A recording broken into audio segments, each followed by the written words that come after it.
This is Atomic Shinobi and today I'm going to narrate second and final part of what if ANBU, Naruto and Sasuke accidentally travel back in time. If you enjoyed this video, please like, share and subscribe to this channel. Now wasting no more time, let's start the story. Being a shinobi village, Konoha was accustomed to witnessing numerous activities every day. From common villagers to royalty from far-off countries, clients came to ask for a mission. Shinobi were everywhere, frequently intoxicated or wounded, and many could only be described as insane. Explosions and weapon clashes were common background noises during training. In addition to all of that, there were the sporadic real or simulated attacks that frequently required both shinobi and civilians to halt their activities in order to adhere to protocol. The official presentation of Namikaze Haru and Uchiha Sasuke was a memorable day, even in a village like that. The Hokage summoned the Junin assembly to formally introduce their new comrades right after the council meeting.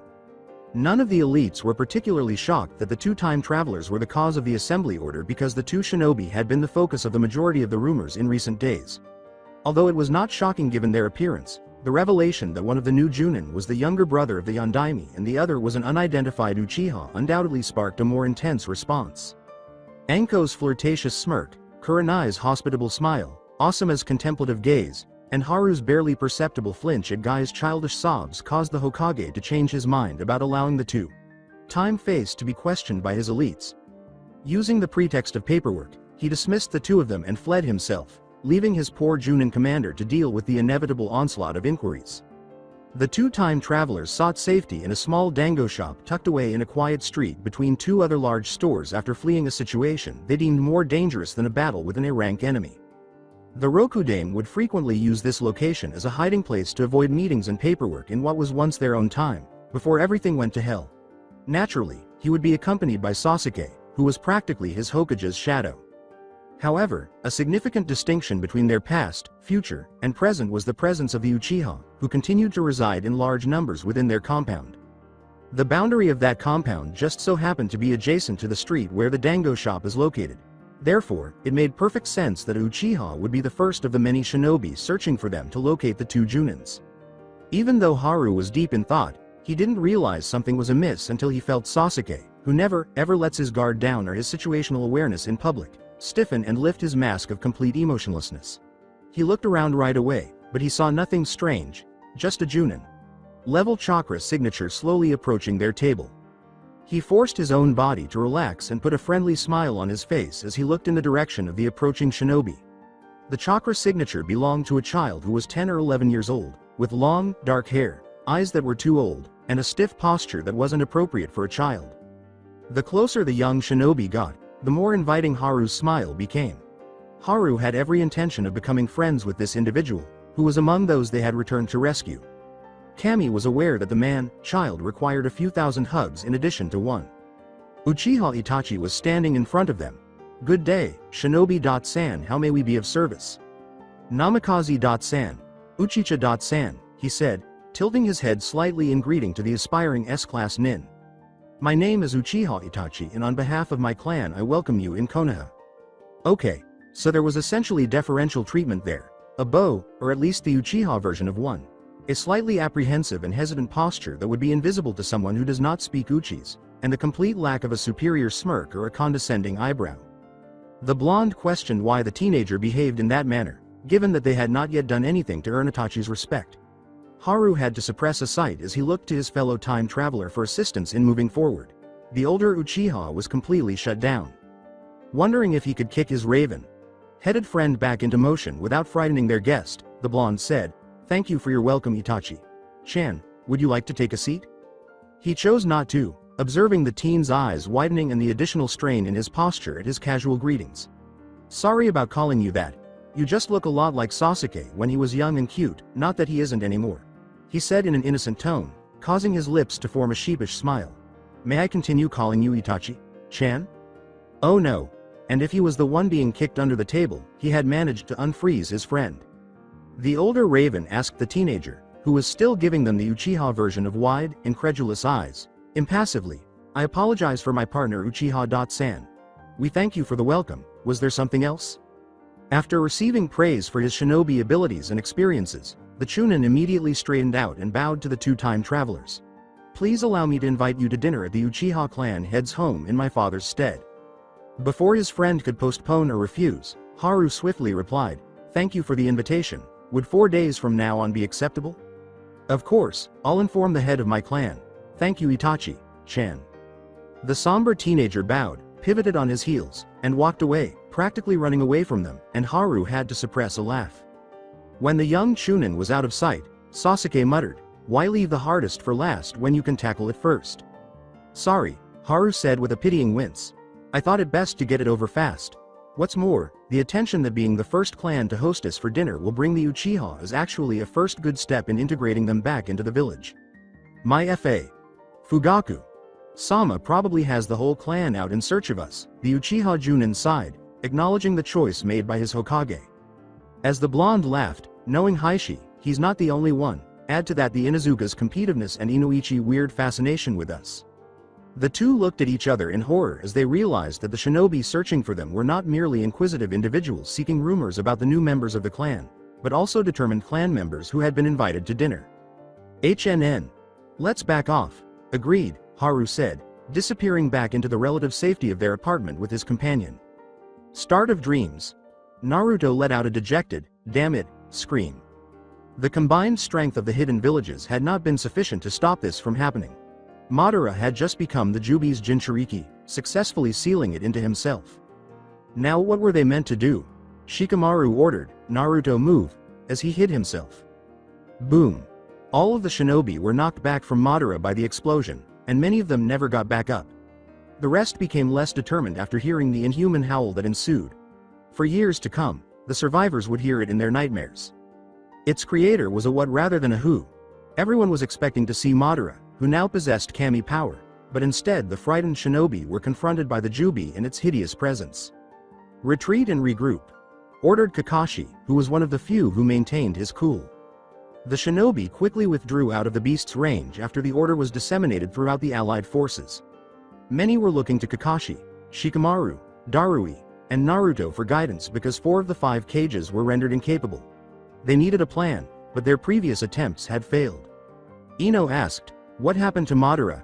Heishi said, "It seems his plan backfired and he has been absorbed by the Juubi instead, while attempting to maintain composure and serve as an example for the younger generation." Gaara questioned anxiously, "Does someone have a plan?" He was in charge of this catastrophe because he was the only cage left. Even his renowned stoic mask was broken by it. "Kit, you need to move now. It's preparing a Bijudama."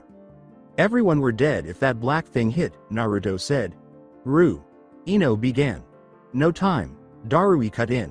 "Kumo Nins, lightning release, blind it and make it miss." They managed to do it somehow.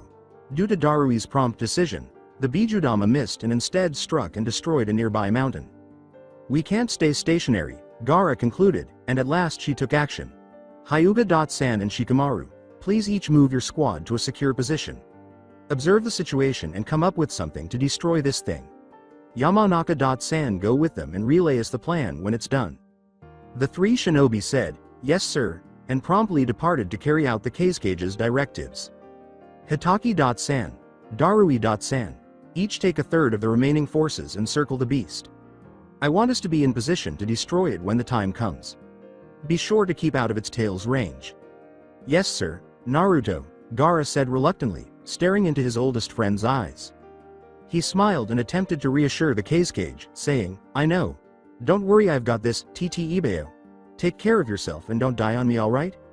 He jumped in the opposite direction of everyone else, toward the Juubi, without waiting for a response. "Kit." The blonde who had figured out the cage's plan said, "We're the front lines, Kurama. We have to keep this monster distracted until the others are ready to take action." The 9 tails questioned incredulously, "By ourselves? I thought you guys were big on teamwork." "They'll send B and Gyuki to help us." Kurama's aura grew eager and bloodthirsty as he smiled expectantly, convinced. "This should be fun. Let's do this, partner." For a few minutes, the pair, who were soon joined by the Hachibi Jinchuriki, were able to keep the Juubi's attention by quickly dodging its tails and imitating the sound of obnoxious flies. But when it started to prepare another Bijudama, they lost all hope. Darui yelled, "We don't have enough strength left to blind it again," from a few hundred meters away. "Damn it," swore the blonde. "Is there anything they could do?" 2 shapes descended from the sky in front of the beast and quickly set up a seal barrier, somehow deflecting the attack up where it exploded among the clouds just as the enormous ball of chakra was ready to strike the alliance. Wood began to emerge from the ground at the same moment, enclosing the Biju. But all of Naruto's attention was on the blonde man who had flashed up beside him in a yellow light.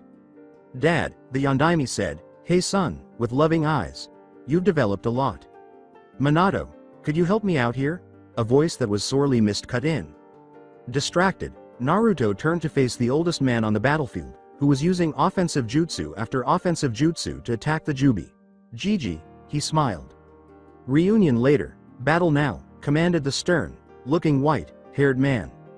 The small group of shinobi barely made it out before Shikamaru intervened, as the beast let out another terrible howl and ripped his restraints just as Naruto was ready to rejoin the battle. All allied shinobi should pay attention. Nara Shikamaru is speaking on the Kage's orders. The coils of the Juubi chakra nearly overloaded just now.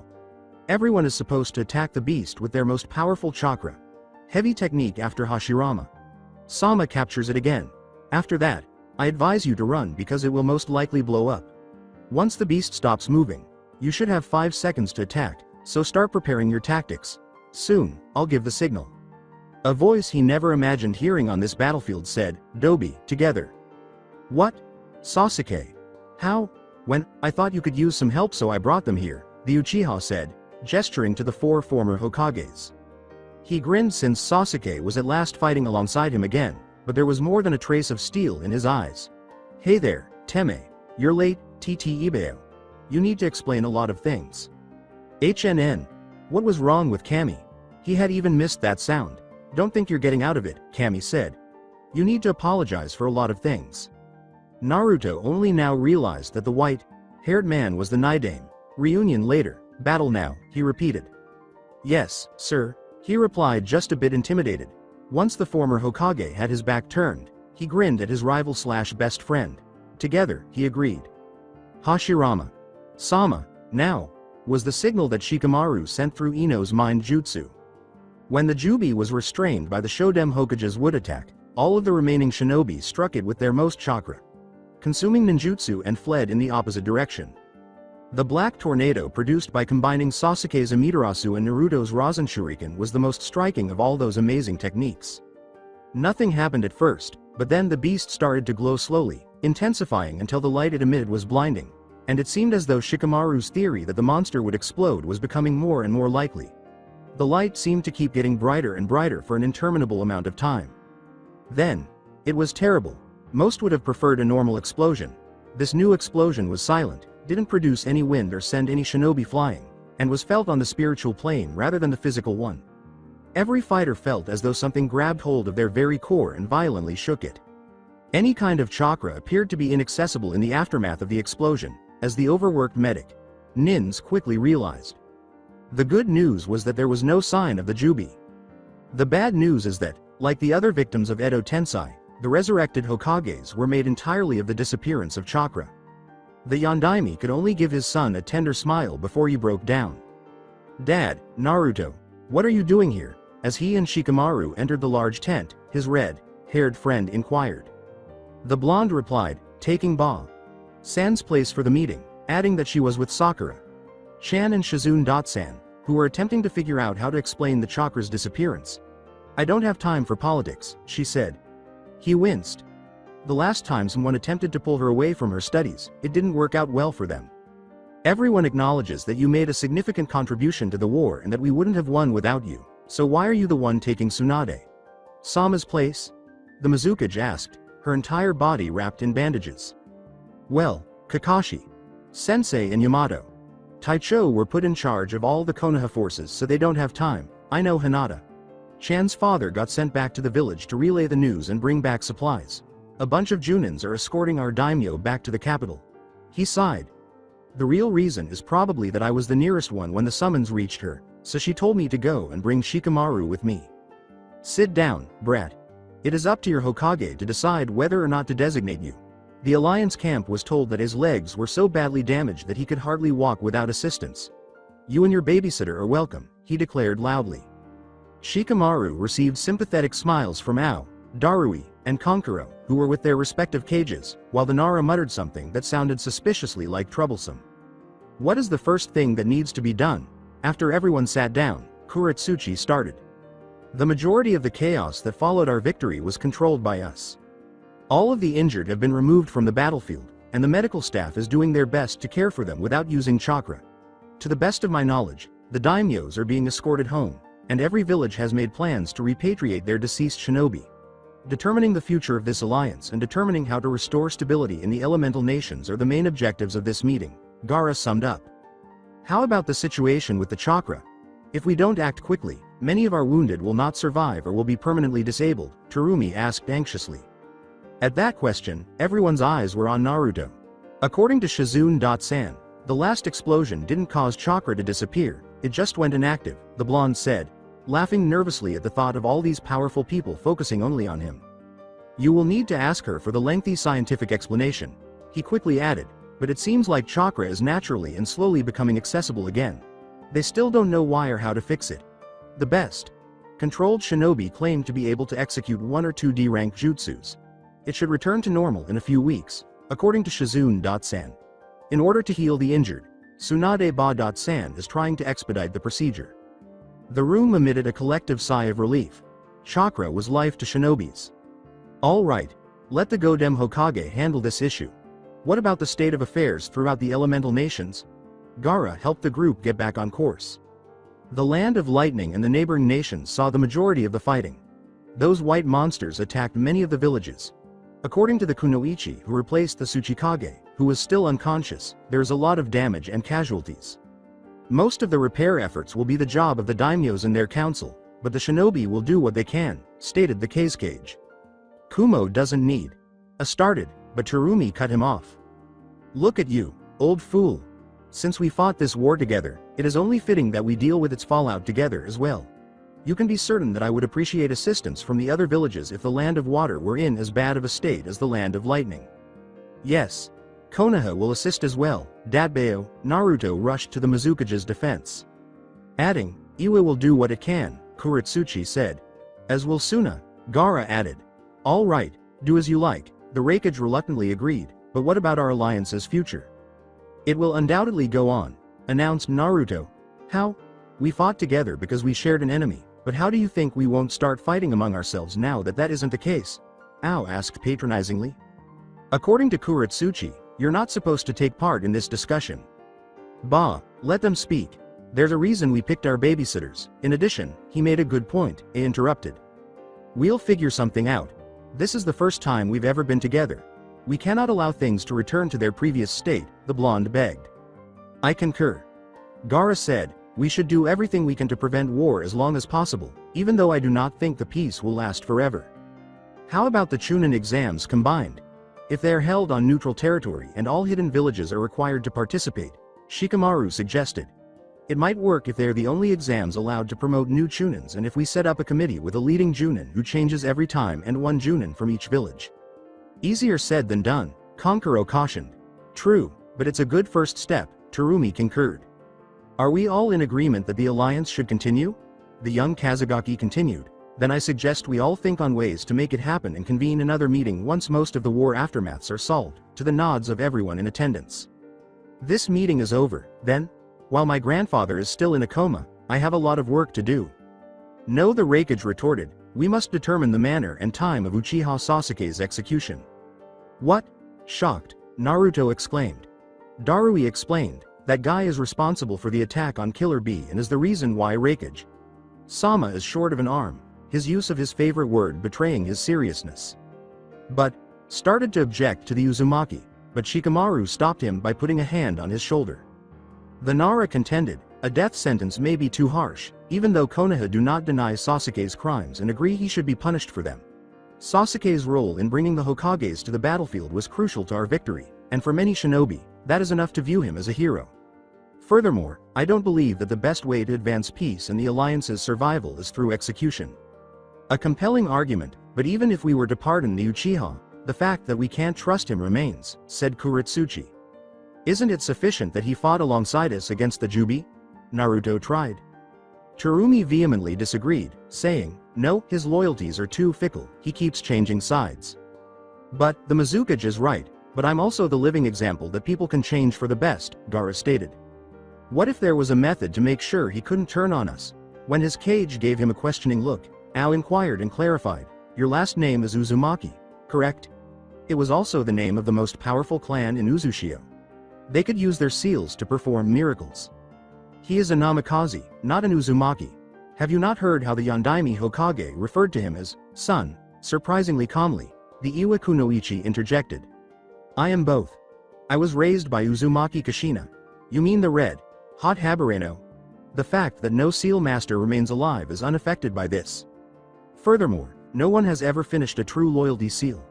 Well, if one could be applied to the Uchiha, that would be sufficient for me, but it's not feasible, I shrugged. I'll get it, Naruto exclaimed. I'll just need to master seals and make it, and then everyone will be happy, right? Being a seal master is difficult, particularly if you have no one left to mentor you.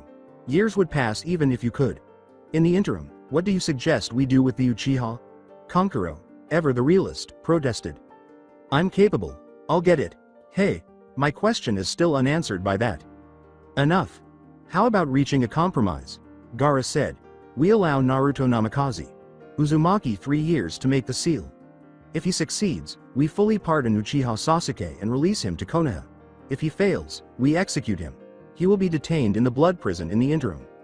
Fine by me, but the Uchiha must not be allowed to communicate with anyone or be told about the seal, said the Reikage.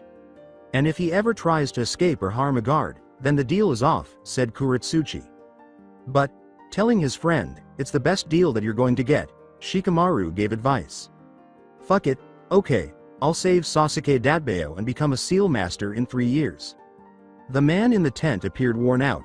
The bag beneath his visible eye was so large that it appeared to swallow it, and his entire body trembled from exhaustion, requiring willpower to move. The man's health suffered greatly from fighting as a key frontline soldier during the war and then taking over as commander of all Konoha forces in its aftermath. Naruto had some tact and manners, even though everyone said he had none at all. He really wanted to give the man his well-earned rest, which would likely be cut short too soon by the next emergency on an apparently never-ending list. If it hadn't worried him, he would have waited for a better moment. Naruto caught the man's attention as he entered the tent and pleaded, Kakashi, Sensei, please teach me all you know about sealing. His eyes were resolute, but his tone was regretful. I understand that you were impressed by the Nidaemon Sensei's skill with seals during the most recent battle, Naruto, but is it possible for this to wait a few weeks until things are more stable?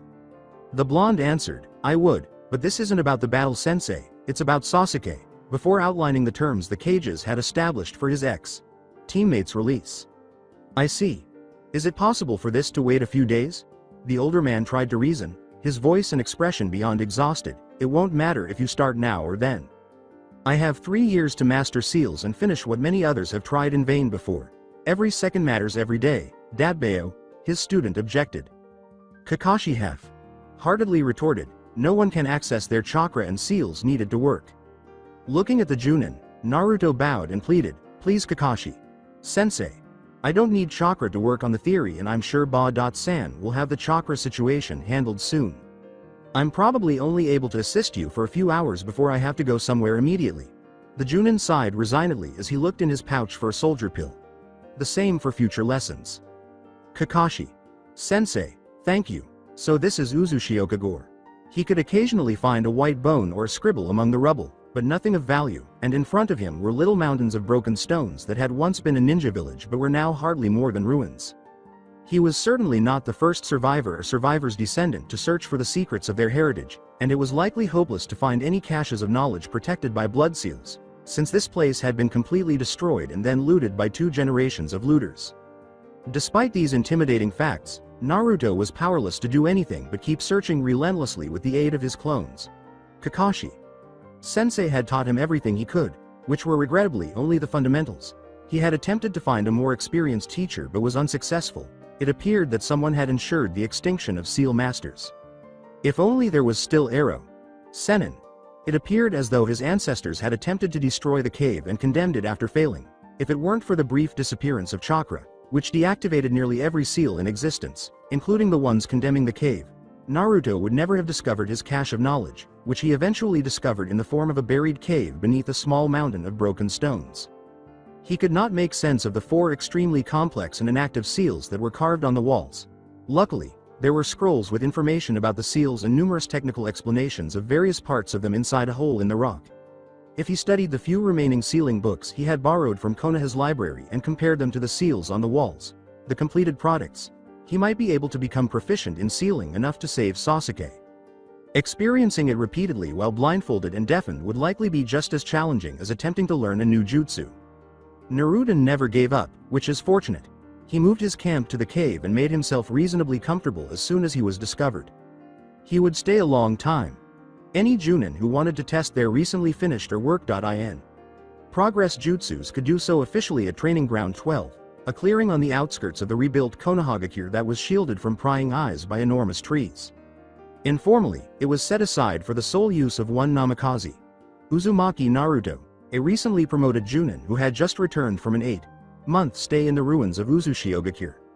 He was called back to the village to work as an assistant to the head of the Konoha diplomatic corps, and he wasn't sure whether he should be happy or annoyed because, on the one hand, it was a prestigious and significant position that brought him one step closer to becoming Hokage, but on the other hand, the travels, meetings, and paperwork involved significantly cut into the amount of time he had to hone his sealing techniques. He decided to train to become a shinobi diplomat while 100 of his clones worked on it.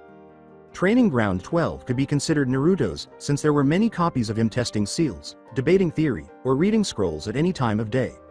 Whether out of fear or respect, none of the other Junins ever objected. "Are you done for the day, boss?" "Yes.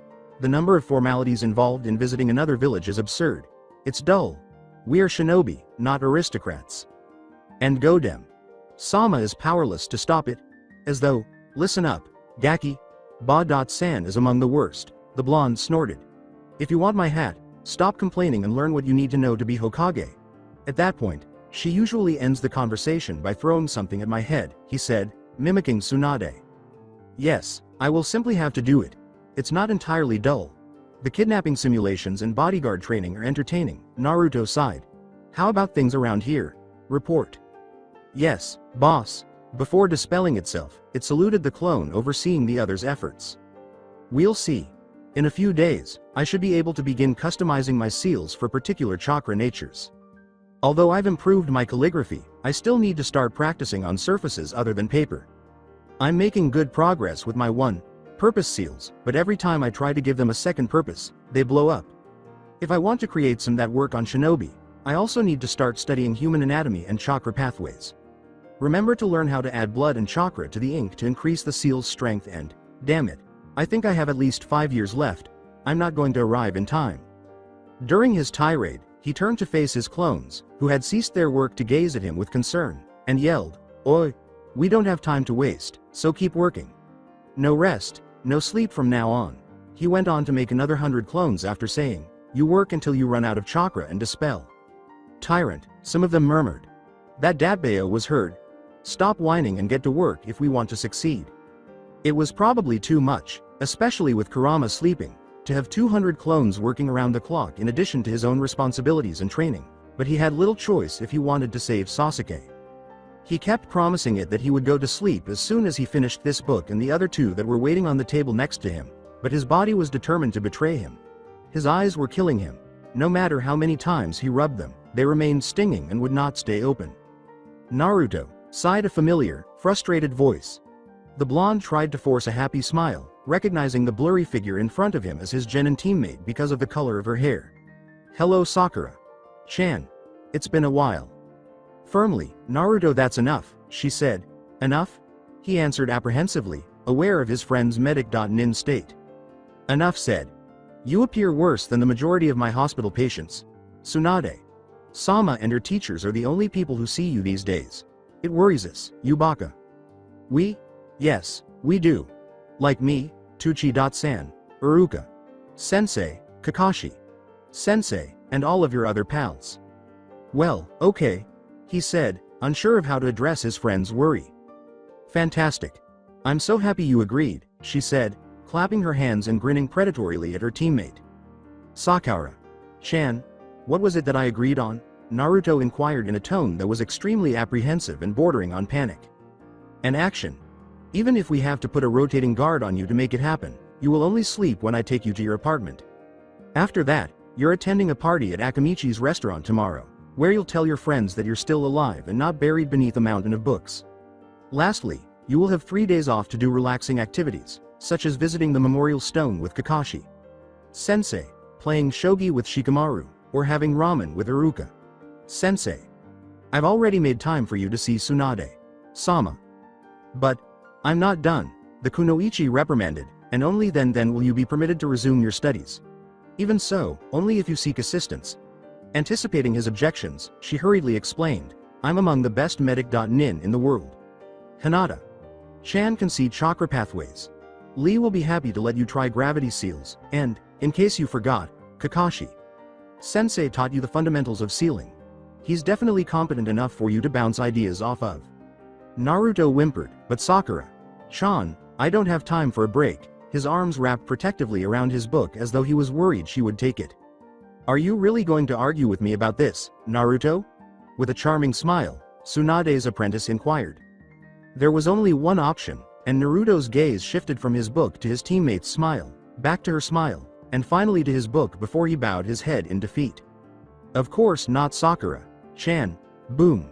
The explosion, which came from his room, rocked the entire complex in which Naruto was located. The blonde, accustomed to his seals exploding and failing, was unharmed, but his room was not. The Konoha nin went outside to check if his error had hurt any of his neighbors, but it wasn't until he noticed a large number of ANBU rushing to his location that he realized how bad things were. After being officially prohibited from doing so by his superior, he had been practicing sealing. He had ruined a room that had been kindly lent to him because he was a guest. He had most likely hurt other people, resulting in at most minor bruises and at worst. An explosion had been set off by him in the center of a foreign paranoid shinobi village.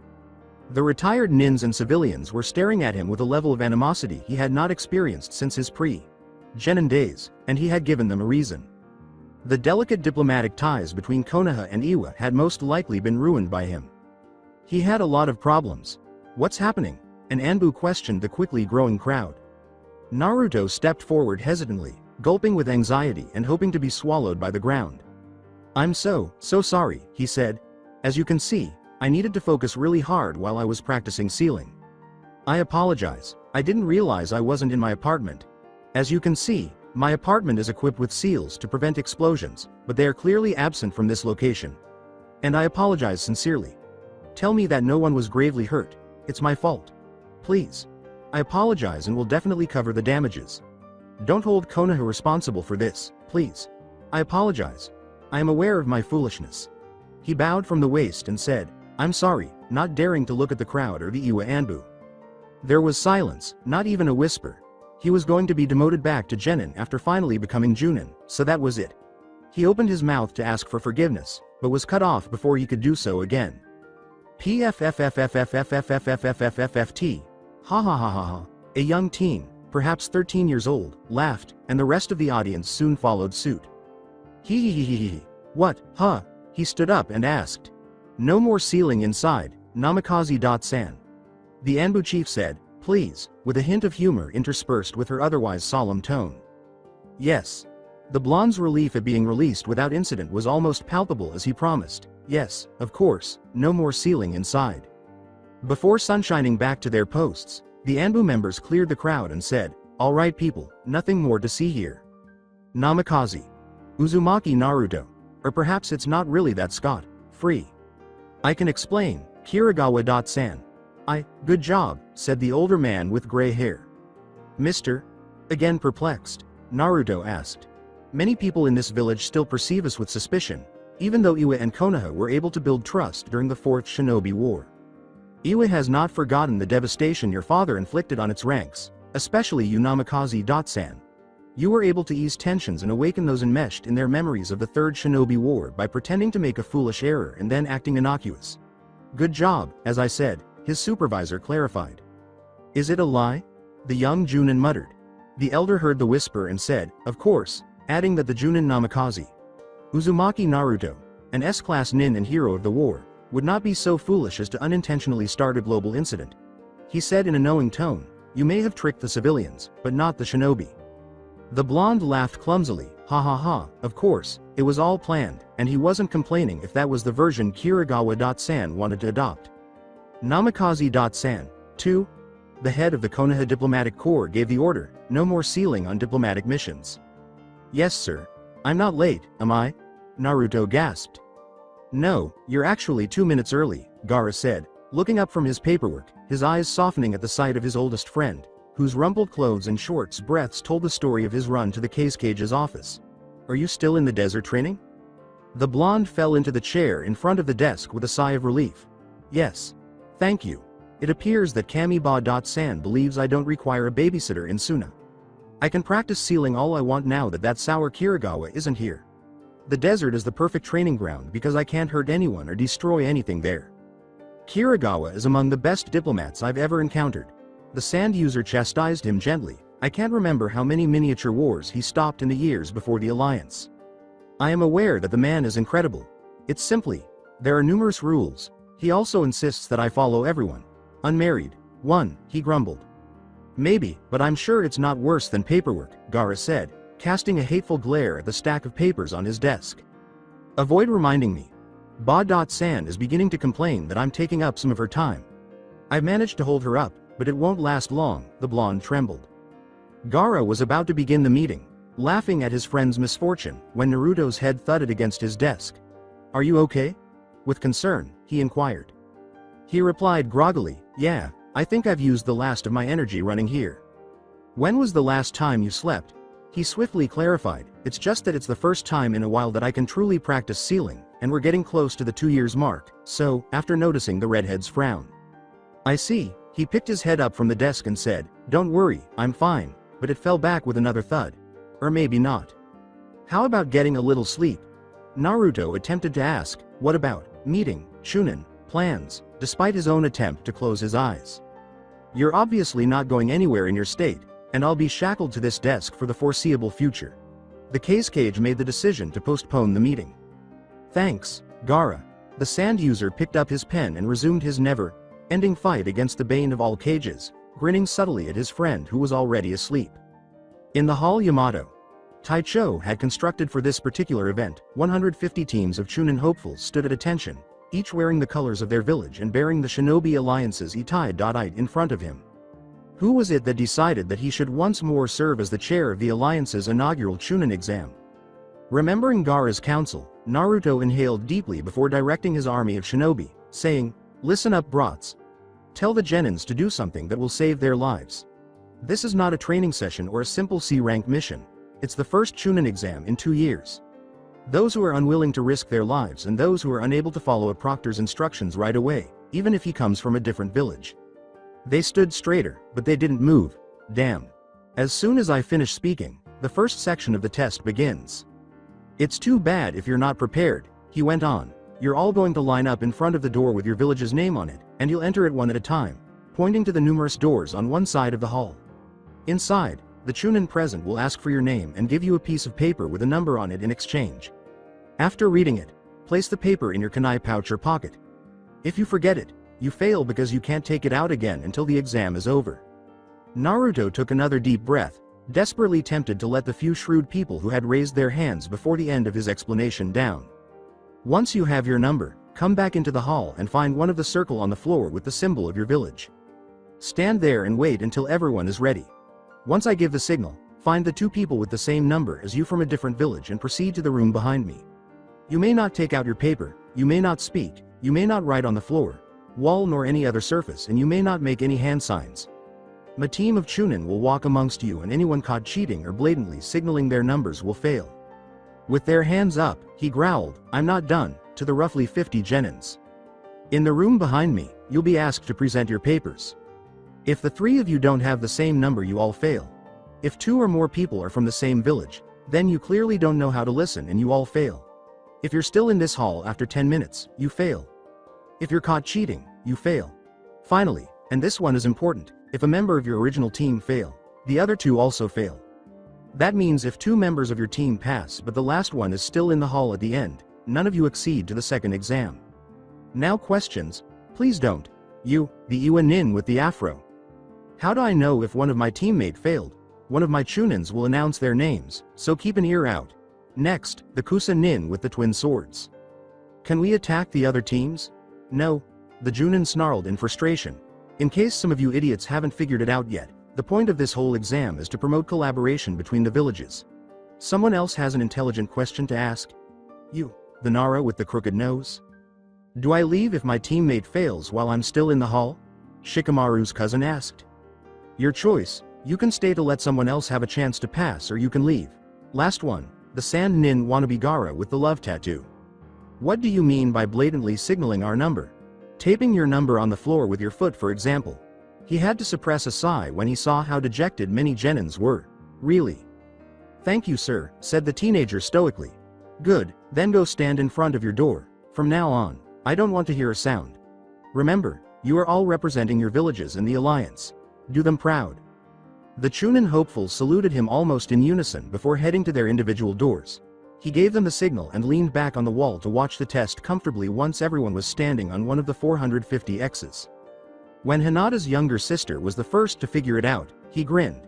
She noticed that the paper's chakra signatures varied slightly based on their number when the Byakugan was activated, and she started gently guiding her teammate toward those who shared their number. Another Aburame from a different Konoha team quickly followed suit. They had initially agreed to use just one set of numbers, but Chojuro had countered that the test would be far too challenging.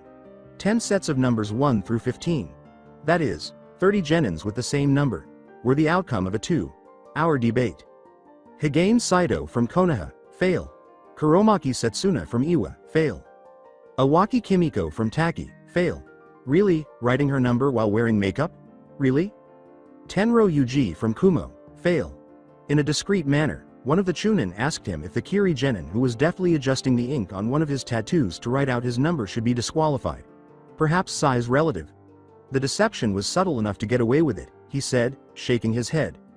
The Nara from the questions period, who had been standing quietly in a corner since the beginning, used her shadow to lead her teammate, and he smiled once more.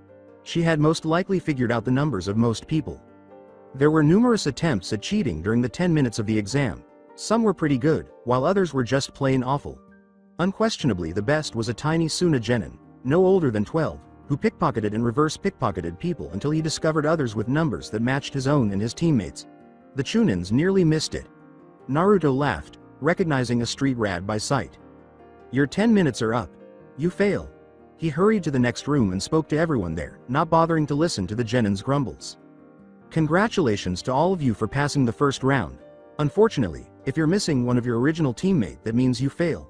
To all who knew that a member of their team had failed, but still stayed, good job. A Chunin must know how to overcome loss and sometimes how to sacrifice himself so his comrades can continue the mission. You obviously understood that. You may not pass this time, but you're on the right path. Keep up the good work. The roughly 30 genins present stood up straighter, obviously inspired by his words.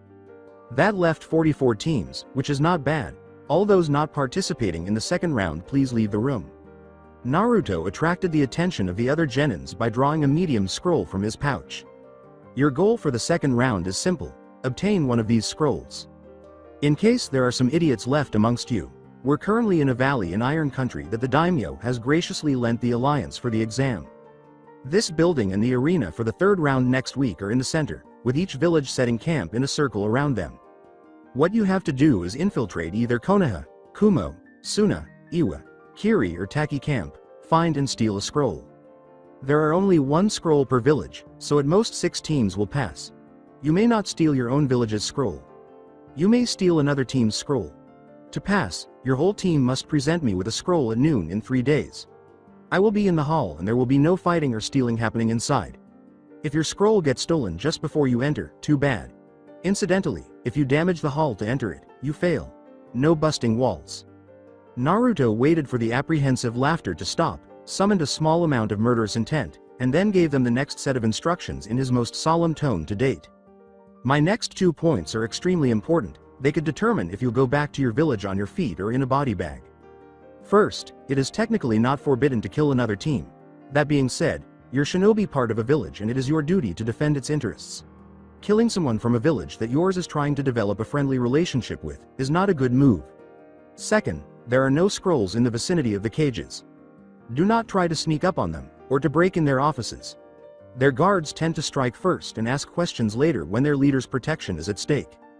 Personal experience Naruto. Nichin. The tension was released when the blonde monk glared at his surrogate brother and said, "The incident in Kumo never happened, Kono."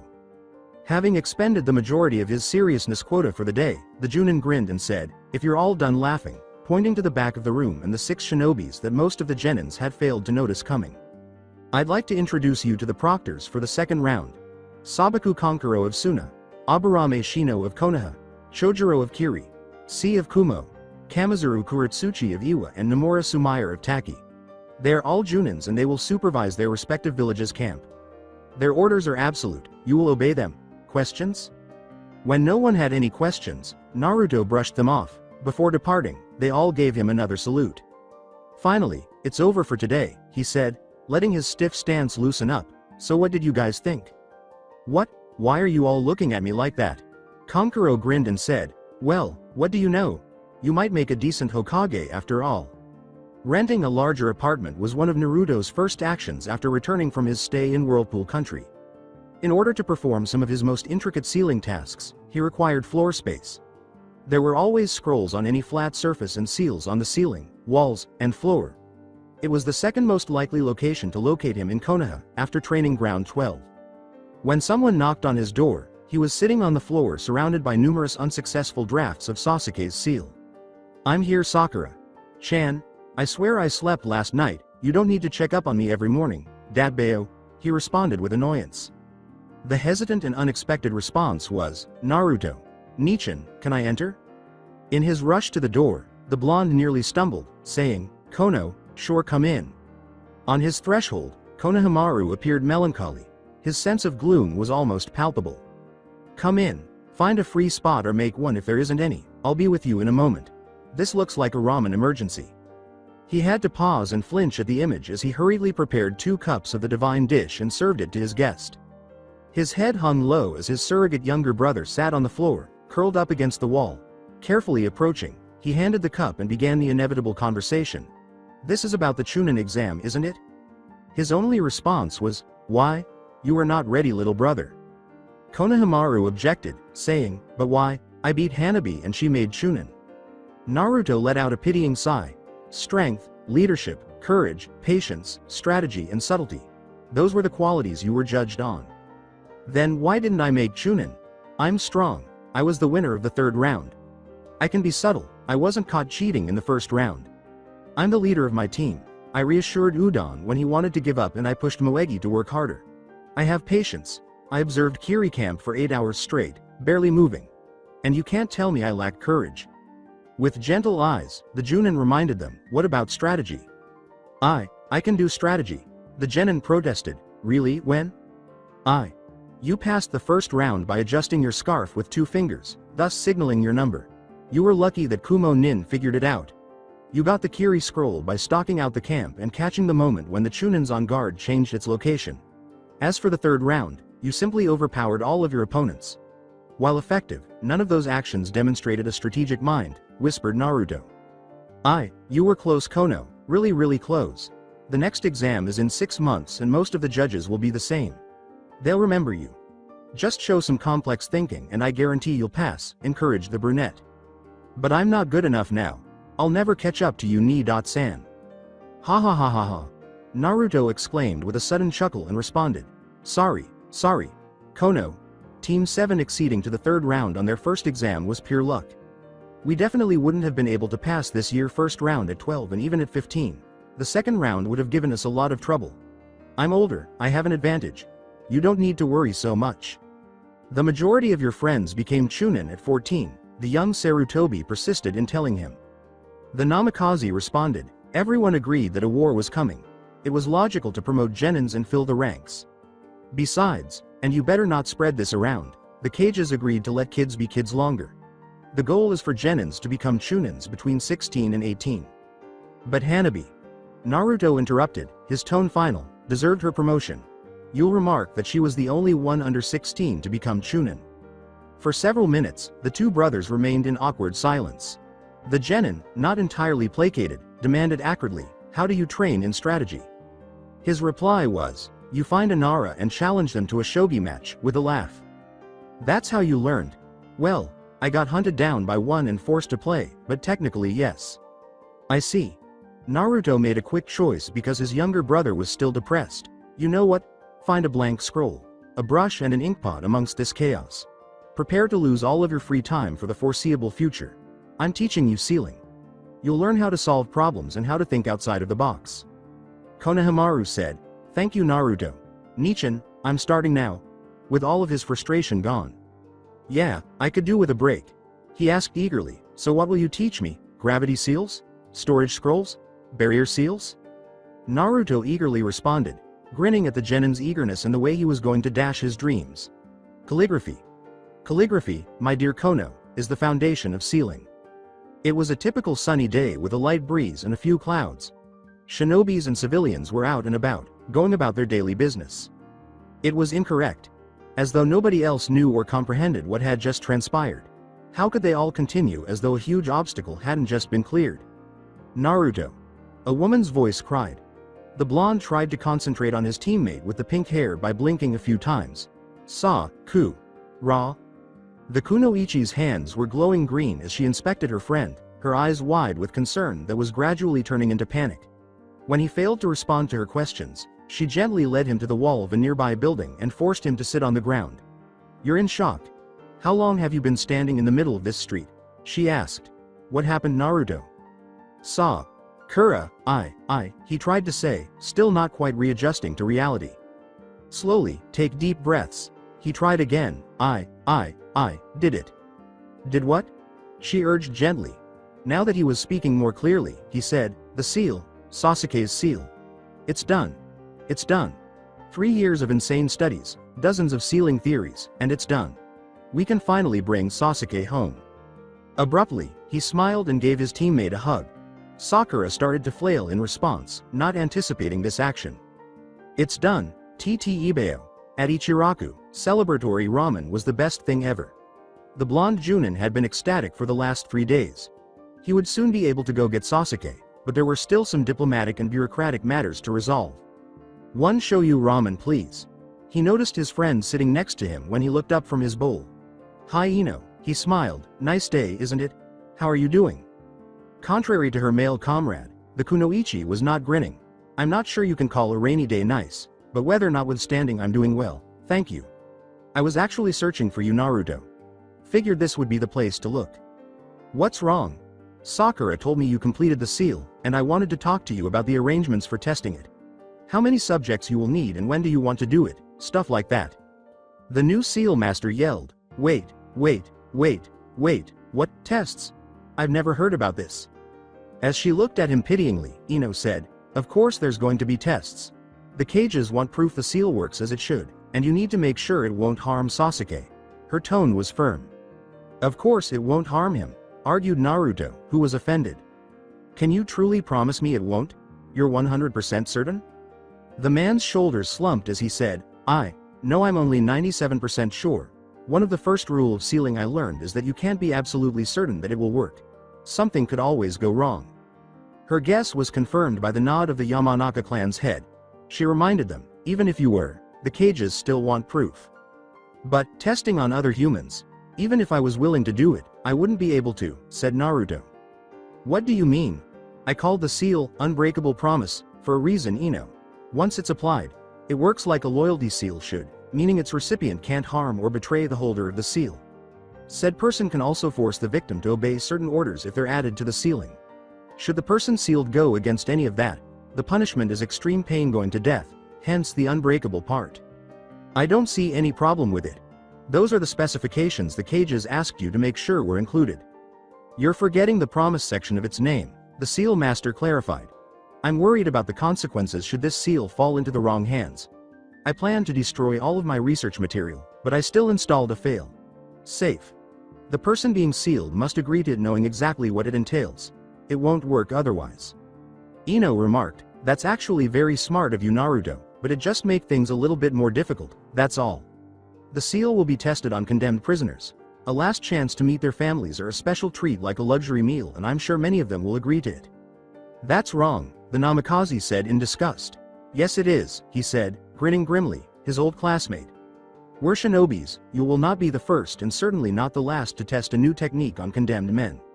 A previous daimyo of the Land of Fire built a prison in a city near the capital purposely for this. I heard the nobles used to make an event out of it.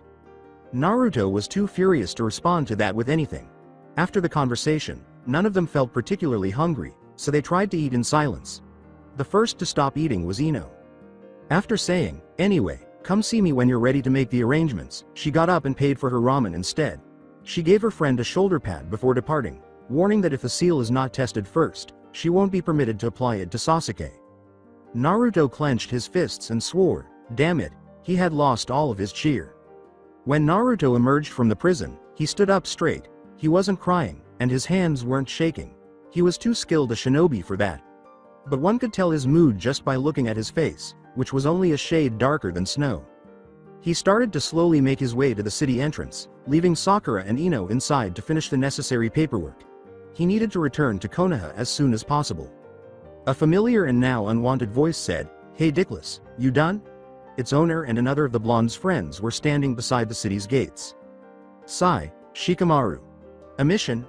You could say that, the Nara said in response. Ino ordered us to get you drunk after the tests. Huh, Shika, you should know that a Jinchuriki can't get drunk, and Sai, there's a rule that state shinobi are not allowed to drink outside their village for security reasons, Naruto grumbled. Unless it's necessary in order to complete the mission, Rule 31, the other member of Team 7 clarified. And you're the only one who's going to drink, so it shouldn't be an issue. Shikamaru continued, as for the Jinchuriki thing, I thought Kurama was sleeping. He is. The explosion following the Juubi's death did a number on him. Ba-san said that he's probably going to sleep for another 3 years or so. What's that has to do with me drinking? Troublesome, the Nara sighed, weary of having to explain things that ought to be clear. The reason why Jinchuriki can't get drunk is because of their biju, right? So if yours is sleeping so deeply that you can barely access its chakra, then technically you should be able to get drunk. Tsunade. Sama is even going to pay the bill as it will be beneficial to her study on Jinchuriki. The Namikaze was shocked and exclaimed, what, even Ba-san is on this plan? He has no idea, does he? The Nara explained, none. He doesn't realize that his actions are followed closely by most of the shinobi in the world, especially in Konoha, before speaking to the blonde who was stunned. I could have told you when we were kids that becoming a hero is way too troublesome, but you wouldn't have listened to me. As they conversed, the two men had gradually led their friend to a bar, where they pushed him in and gave him his first drink. The Nara was correct as usual, even though Naruto needed an absurdly high number of drinks to become inebriated. According to the Nine Tails Jinchuriki, I hate you Shika, why are always right? Or something similar. You sure you're alright? Shikamaru inquired in concern. I'm not. The blonde wasn't a happy drunk, which was unexpected. Perhaps it was to counterbalance his normally upbeat demeanor, but he was now quiet and depressed. Yeah, Naruto drew lead. They knew what was coming, you know. When they tried to harm me, when they disobeyed my orders, or even when I just activated the seal. They knew they were going to die. I'm a monster. Sai said, his voice devoid of the eerie smile and incredulous tone. Please tell me that wasn't your first kill, Dickless. You're a shinobi and you're 19. The blonde, who had long since forgotten what he was drinking, took another big gulp of alcohol and laid his head on the table. Nah, it was a bandit when I was with Arrow. Senin, but it was the first that was murder, not self-defense. The worst part is that I know I would be willing to do far worse if it meant bringing that bastard home. He better be grateful. Sai whispered, everyone knows he's a shoe.in for next Hokage, as he peered over his friend's head at Shikamaru. Doesn't he know about what goes down in T&I, about some of the ANBU missions, about how far the infiltration focused shinobis are willing to go to get their intel or about? One hard, cold truth at a time, the Nara interrupted, Sai. I don't think he can take much more. At last, the blonde had fainted, thankfully for his sanity. Naruto detested this location. His recollections of it were not positive, and he would never have returned if it weren't for Sasuke. He had focused on the seal, pushing all thoughts of his best friend to the back of his mind. Those thoughts returned with a vengeance now that he was there, and he wondered what condition Sasuke would be in. The blood prison was in front of him, and the dreadful sight of it was enough to chill him to the bone. He had confronted the Juubi directly. After gathering his courage, he entered and proceeded to a room where Shizune, Darui, and Gaara were waiting for him, following a guard. In addition to being witnesses, they were present in case something went wrong. He nodded to them and got to work on the seal right away. He would need several hours and the entire floor area to complete it. 4 guards escorted Sasuke inside after he finished. Ignoring the other people in the room, the Uchiha turned to the blonde and gave the seal a bored look. "It's time then? I did not think you would come to my execution." Incredulous, Naruto blinked at his friend. "No one explained anything to you?" 3 years ago, when I was incarcerated, I was last spoken to," the man with the raven hair shrugged. Indeed, Naruto became aware that Sasuke's voice was a little hoarse from lack of use after he brought it up. He inhaled deeply and made an effort to relax. The horrifying tests, the 4 years of crazy research to make the seal, the 4th Shinobi War, and now this. The Namikaze was on the verge of breaking. "Out," he said in a cold voice. He squinted at everyone but Sasuke, and he challenged them to protest. Naruto had never looked more like his father than he did at that moment, according to anyone in the room who knew the Yondaime Hokage. After some time, the others finally left him and his best friend alone. With a sigh, the blonde turned to face his friend, trying to think of the right words to describe the circumstances. "Okay, so after the war the cages wanted you dead. Thanks to the fact that your actions helped us win in Shikamaru arguments an alternative was found. This," he said, referring to the writings on the floor, "is a loyalty seal. If you betray or try to harm the holder of the seal it will cause you pain and eventually death. The same if you disobey certain orders." "The holder of the seal? Me," was Naruto's firm response. "I don't trust anyone else with it." "And the orders? Not to attack members of the alliance unless in self-defense or in protection of others. Not to join or create an organization unless sanctioned by your cage. To respect the authority of the alliance's leaders. To fight to protect it. I managed to reduce the list to only these 4 orders and to keep them as vague as possible. Unless you do something crazy again, there should be no problem." "Do I have a choice?" the Uchiha asked in an entirely emotionless tone. Offended, Naruto yelled, "Of course you have a choice, Tt Ibeo. The seal won't work if you're unwilling. But, the alternative is execution. Or you could escape. We both that if you wanted out of this place, you would be already gone." The seal master made a sincere effort to give the other man time to make up his mind, but when the silence dragged on for too long, he exploded. "Oiteme. I don't speak Uchihis, I need words." Sasuke gave a small smirk, a resemblance to his old self. "I don't want to die, it would be an insult to Itachi's sacrifice. However, I don't have anything to live for either. I never particularly loved Konoha. I doubted anyone besides you really want me back and revenge isn't an option anymore." "You," began the blonde with disbelief. "I forgot how obsessed you Uchiha could be. So now that Itachi is dead and there's nothing left for you to take revenge on, you don't have a reason left to live? You weren't like this during the battle 3 years ago?" The other shrugged. "Basically, and I did not really expect to survive the war," he said.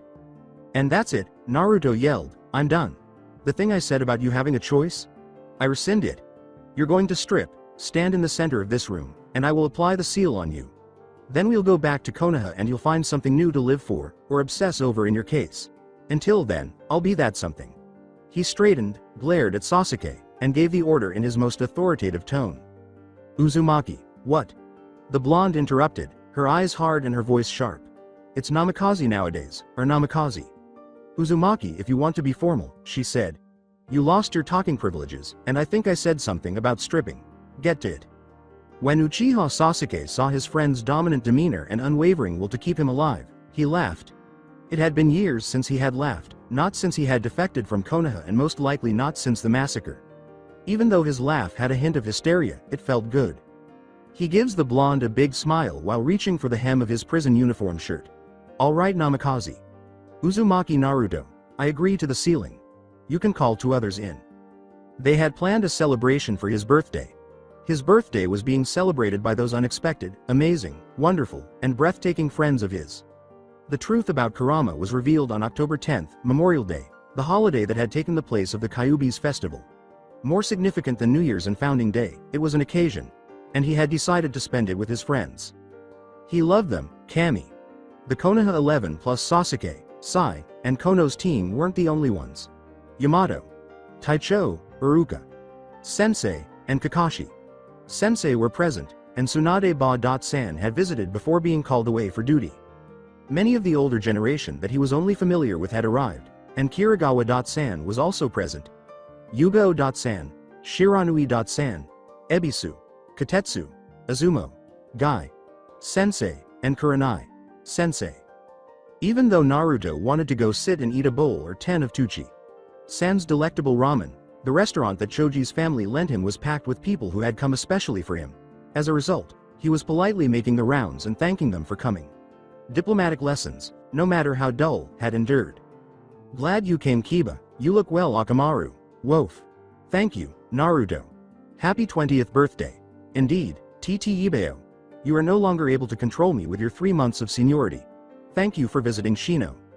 After saying hello to his closest friends, the Namikaze turned to the older guests, and the Aburame nodded silently in his direction. Shiranui.san, Kiragawa.san, Midarashi.san, thank you all for your presence.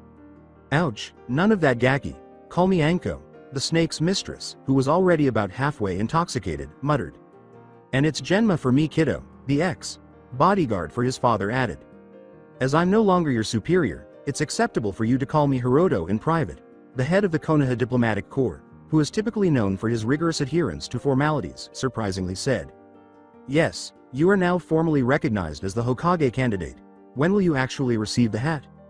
Well, after that, I suppose, since Ba.san wants to train me personally for a year. The blonde, still unaccustomed to the title, answered clumsily. Hokage at 21? Genma said, you'll surpass your father's record for the job by a year. Really? Naruto, who was always delighted to find out new details about his parents, asked excitedly. When your father became Hokage, nobody informed you? With wide eyes, Anko asked. I have no information about my parents from anyone. The Hokage candidate, still upset about the lost chance, replied.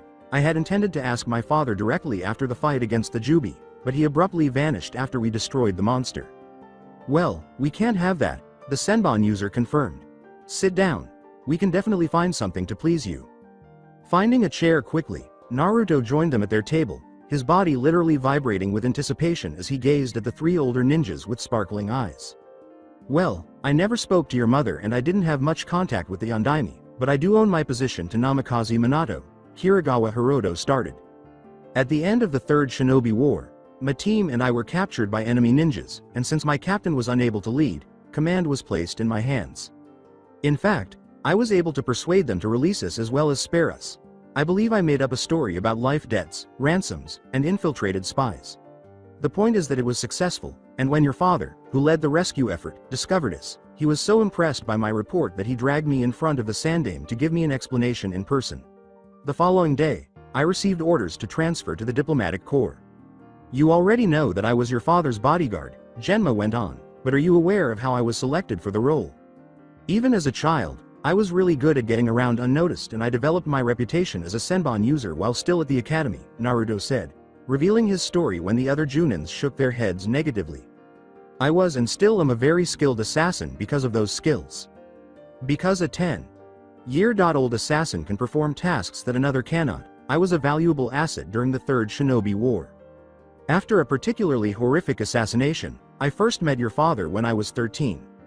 He discovered me vomiting in the Naka River, but I won't tell you the specifics. Even though he was one of the busiest Junin, he made time to console and hear the tale of a Chunin who had just received a promotion. That day, he promised me that, even though the war prevented him from doing anything at the time, he would designate me as one of his bodyguards as soon as he was appointed Hokage. Instead of killing, my job would be to protect. The war veteran, who had been smiling up until this point, abruptly became serious. A few years later, he kept that promise, and I was given the responsibility of protecting him.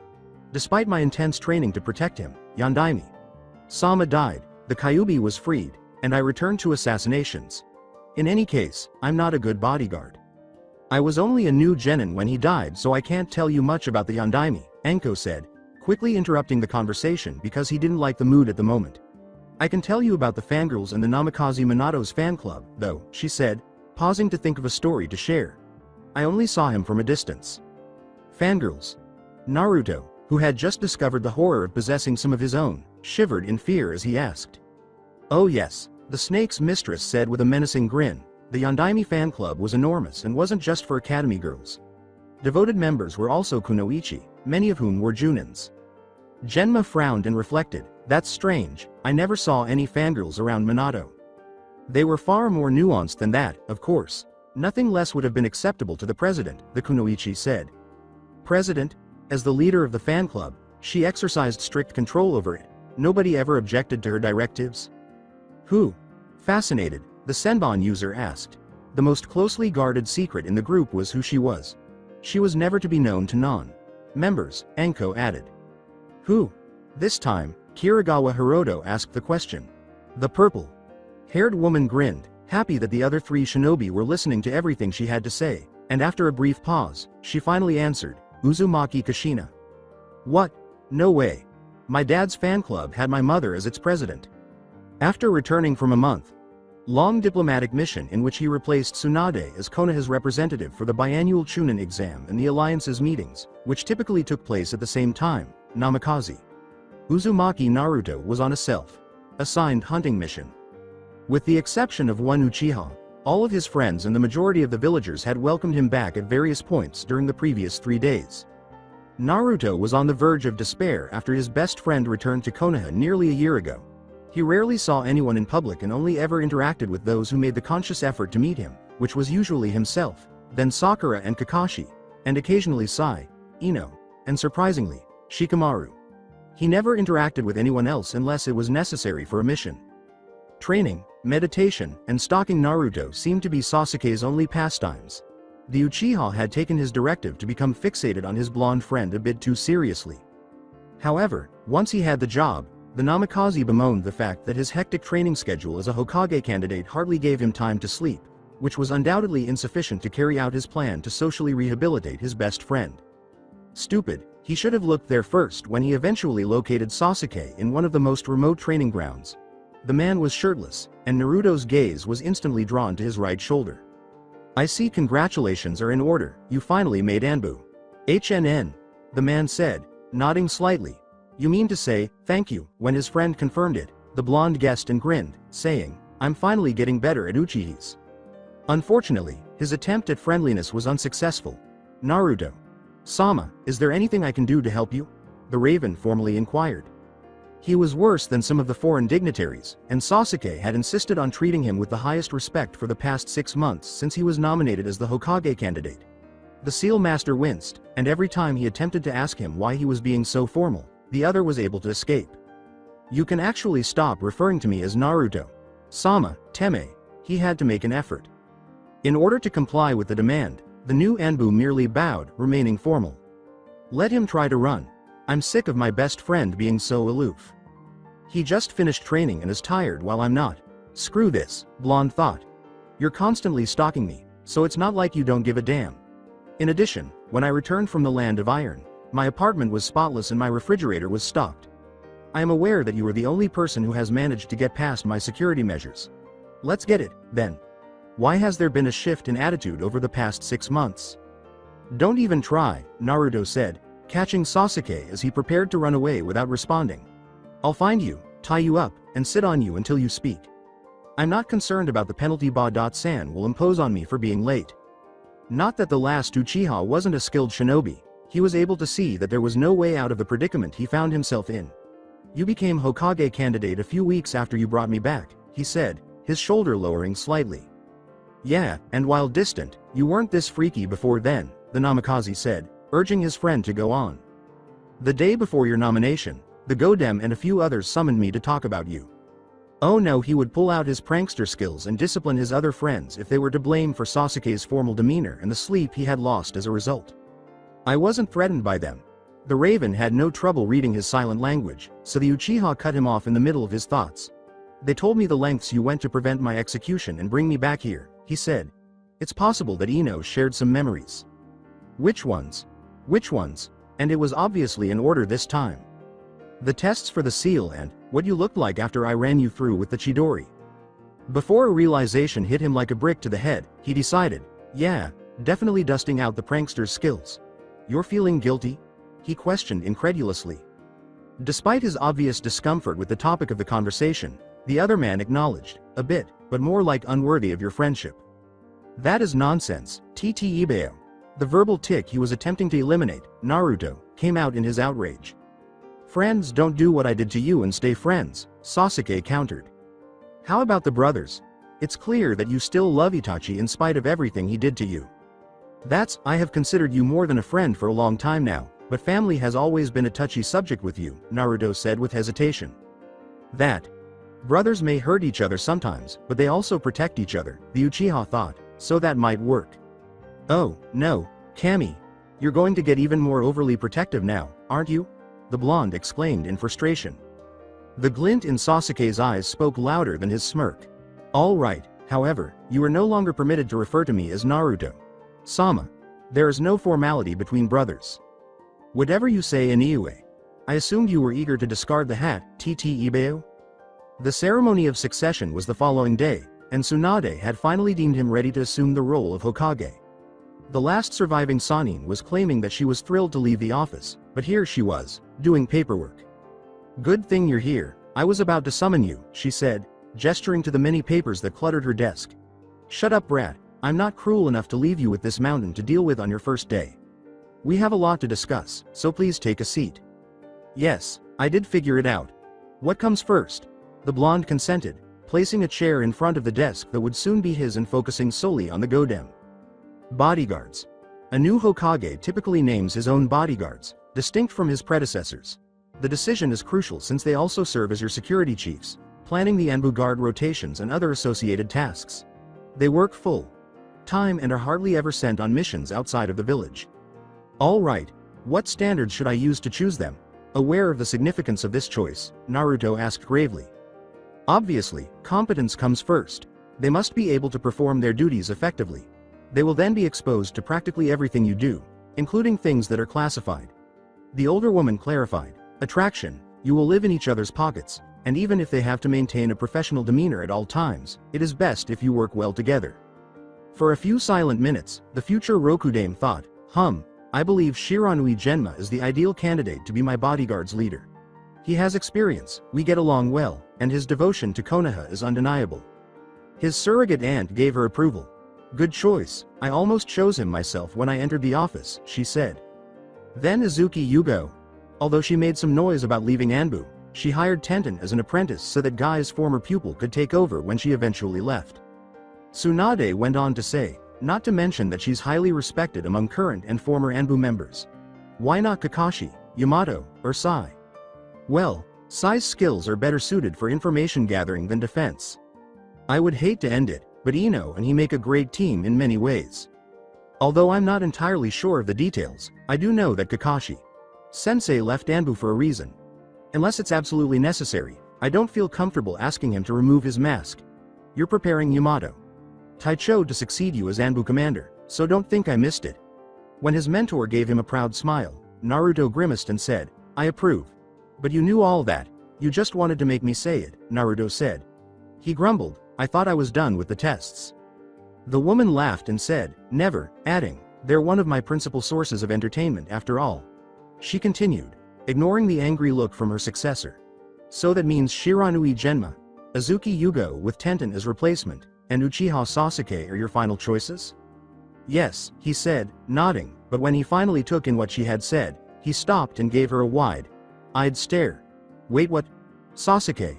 However, Please let everyone in the village, including the civilians, know that he joined ANBU with the intention of serving as your bodyguard. Do you understand that in order to please the council with that decision, you will need to issue new orders bearing the loyalty seal?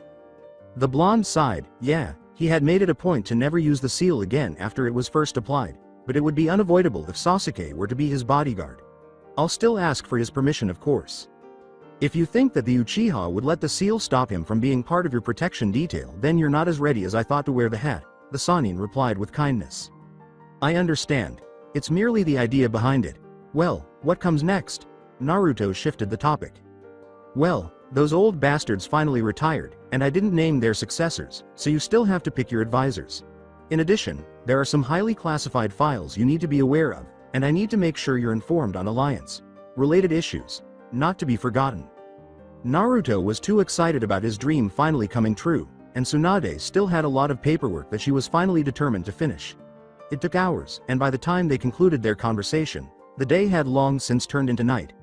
Despite their fatigue, they knew that the other would not sleep. Anything else, then? The Namikaze joked. No, she said with a smile before pausing to consider it carefully. Perhaps it's just something to watch. In recent years, the number of civilian births has decreased. We initially thought it was a result of the baby boom that the war's end had brought about. However, that was nearly 5 years ago. The daimyos are primarily concerned because it doesn't appear to affect the shinobi, but I asked the medic Nins to let me know if anything new has emerged. You got it. Keep an eye on the birth rate. I'll discuss it with Sakura, the young man promised his mentor. Don't worry, I'm sure you'll make a fine Hokage, Naruto, Tsunade said softly as she got up, put a hand behind the blonde's head, and kissed his forehead. He had been informed. It was Gaara's sole grievance, the primary cause of Ba-san's desire to retire, and the justification Gigi consistently offered for not being able to spend more time with him as a child. As the Hokage candidate, he even experienced a little of it, but he just wrote it off as a minor drawback of the position. He was a fool.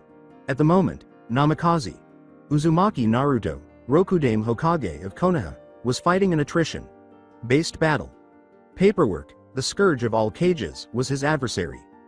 He had been working for the last 10 hours, skipping sleep and surviving on ration bars. Every time he believed he had finally defeated his opponent, it returned in even larger quantities. Although his shadow clones were very helpful, he didn't want to call upon too many of them. In order to bring Sasuke back to Konoha, the headaches and fatigue had been worthwhile, but in this instance, he wasn't prepared to endure those hardships. He was sitting at his desk in the office he had always wanted to work in, and all he wanted to do was get out of it. Visit his pals, work out for a few hours, or stop by Ichiraku for a bowl of ramen. The final straw came when an administrative Chunin brought in a fresh stack of forms for him to fill out. Even his floor had been overrun by his enemy. Naruto quickly left the room, sunshining, and decided to find his father's Hiraishin since it would be a great escape route. He looked for the remote dango shop he had just discovered. His instincts alerted him to an impending threat as he was about to enter it, and he knelt down in readiness. He was fortunate to do so because his head had undoubtedly been the target of the kunai that is now embedded in the shop door. The elderly shinobi, who had thrown the kunai at him while posing as a bystander, yelled, "The end of the world will be your fault, you fool, pay for your crimes." He threw another one, but this time Naruto was spared any action. One of his ANBU guards stopped the weapon and then stood guard in front of his Hokage. The attacker was quickly neutralized by the others. Usagi, who had stopped the kunai, apologized to Hokage Sama, saying, "It's the first attempt on your life after all, and protocol requires that we take him alive for Ibiki Sama to work on," but the others were a little too enthusiastic. Naruto started shakily before controlling his feelings.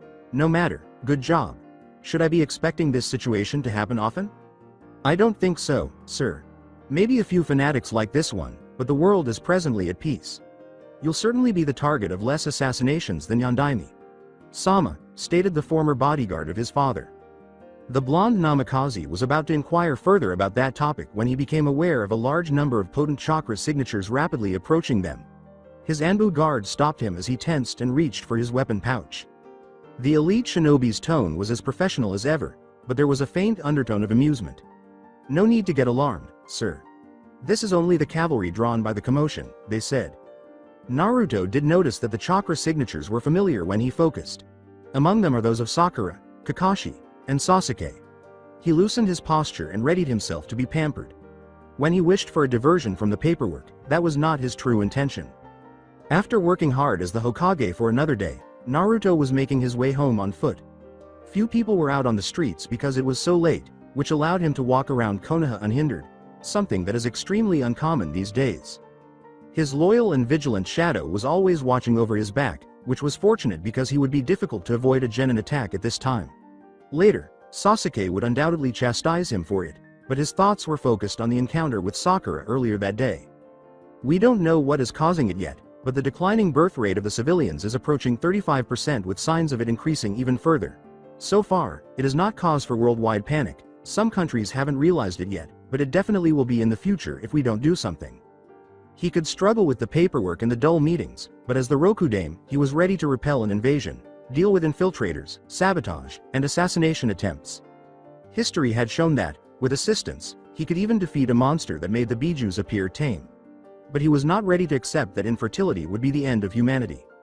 A much missed voice said, "Brat," so abruptly that he nearly fell to the ground. His friend complained in a weary but clear voice, "What has you so worried?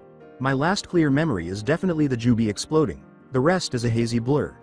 We won, you should be celebrating." The blonde exclaimed, Kurama, with joy and relief. "Welcome back, partner." The Kyuubi complained, What's with the tone? I haven't been gone for years. Kurama? It's been a little bit more than 6 years since the Juubi's defeat.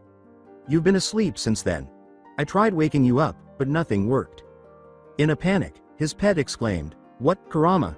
Inquired Naruto, growing anxious. He received no response. The Kyuubi was presumably still digesting the news of his extended slumber. The Rokudame began to head home again, knowing that he would only find out what was bothering his friend so much when the other was ready to tell him. His guard had not been aware of the conversation because it had been primarily mental, and Sasuke was hovering anxiously behind him, most likely concerned about his Hokage standing motionless like a fool in the street. Was I really asleep for 6 years? Kurama asked again as his keys were nearly in the door. After opening his door, the Jinchuriki headed straight for his kitchen. This conversation would likely be serious, and he needed coffee to stay awake. Yes, you were, was his firm response. Kurama murmured, Brat, we should both be dead. Okay. The Rokudame, who had been playing with death for a long time, conceded calmly. Why? I have been known to fall asleep for a year, 2 at most, when I exhausted most of my chakra. The last time was after the fight with Hashirama, when Mito became my Jinchuriki. I have never slept for longer than that at once, the fox said with concern. I'm made entirely of chakra, I don't really have a physical body. Yes, I'll sleep for a while if I get really low on chakra, but if I go past that limit I'm not supposed to sleep longer, I die and eventually reform. It happened a few times during my thousands years of existence. The Namikaze finished the sentence calmly, and since a Jinchuriki can't live without its Biju, I should be dead too, huh? Well, we're still alive, so let's not worry over what could have happened. Also, let's keep this a secret from everyone else, shall we? Especially Sakura and Sasuke. My friends are already overprotective enough as it is. Right. Kurama nodded incredulously. I was actually expecting you to flip out. What happened these past 6 years to change you so? Oh Kami, the blonde sighed, where do I start? Well, I had lengthy conversations with their medic nins during our recent visit to Sanagakure. Apologies, Brat, but they also don't know what's causing the birth rate issue. The few notes they had are copied here. Give them to Sakura. I doubt it, but I hope they can assist her in her own research. In order to address the issue, the Cage intends to hold a summit of the cages shortly. His message has most likely already reached you. We're going to the land if he was reading Ba San's most recent report when he was mercifully interrupted by a knock on his door. Naruto needed a diversion, and none of the news was good. Come in. As they entered his office, his first valued visitor said, You asked to see me Hokage, Sama? At the address, the blonde was not even visible. He had made a concerted effort, but in vain, to persuade his mentors and friends to stop talking to him in such a formal manner. At least when they were discussing work-related issues, they insisted on using his correct title. Getting used to it had been his only option. I did, Iruka. Sensei. I want to put you in charge of the whole academy. I realize it will mean an end to your teaching duties, but the job is too important to trust it to someone else, calmly replied the Rokudame. The other man's only visible expression of surprise was a few blinks. Naruto missed his ability to make his shinobis slack-jawed and wide-eyed by revealing unexpected information to them. No matter what he threw at them now, they hardly batted an eye. It also appeared that he would not be able to enjoy himself with Iruka Sensei today. The academy instructor protested in a dull voice, I must point out that Takada Sensei or Furui Sensei would be much more apt to handle such a position, sir. You're a better ninja than those two combined. Everyone knows you could have been a Chunin for years if you had wanted to. What's more, you're an expert on traps, both for security and sabotage.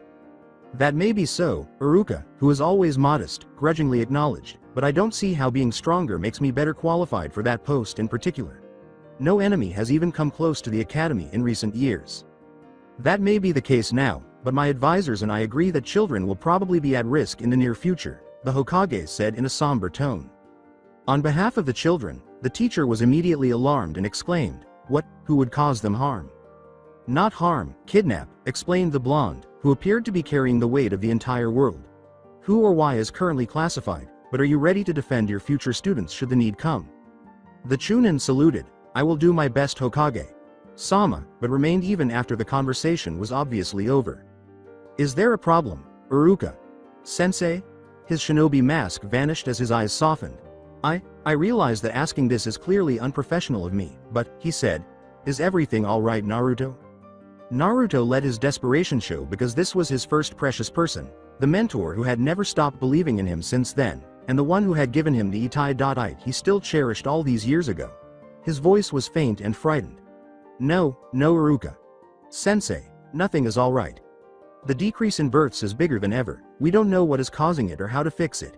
It's even started to affect shinobis.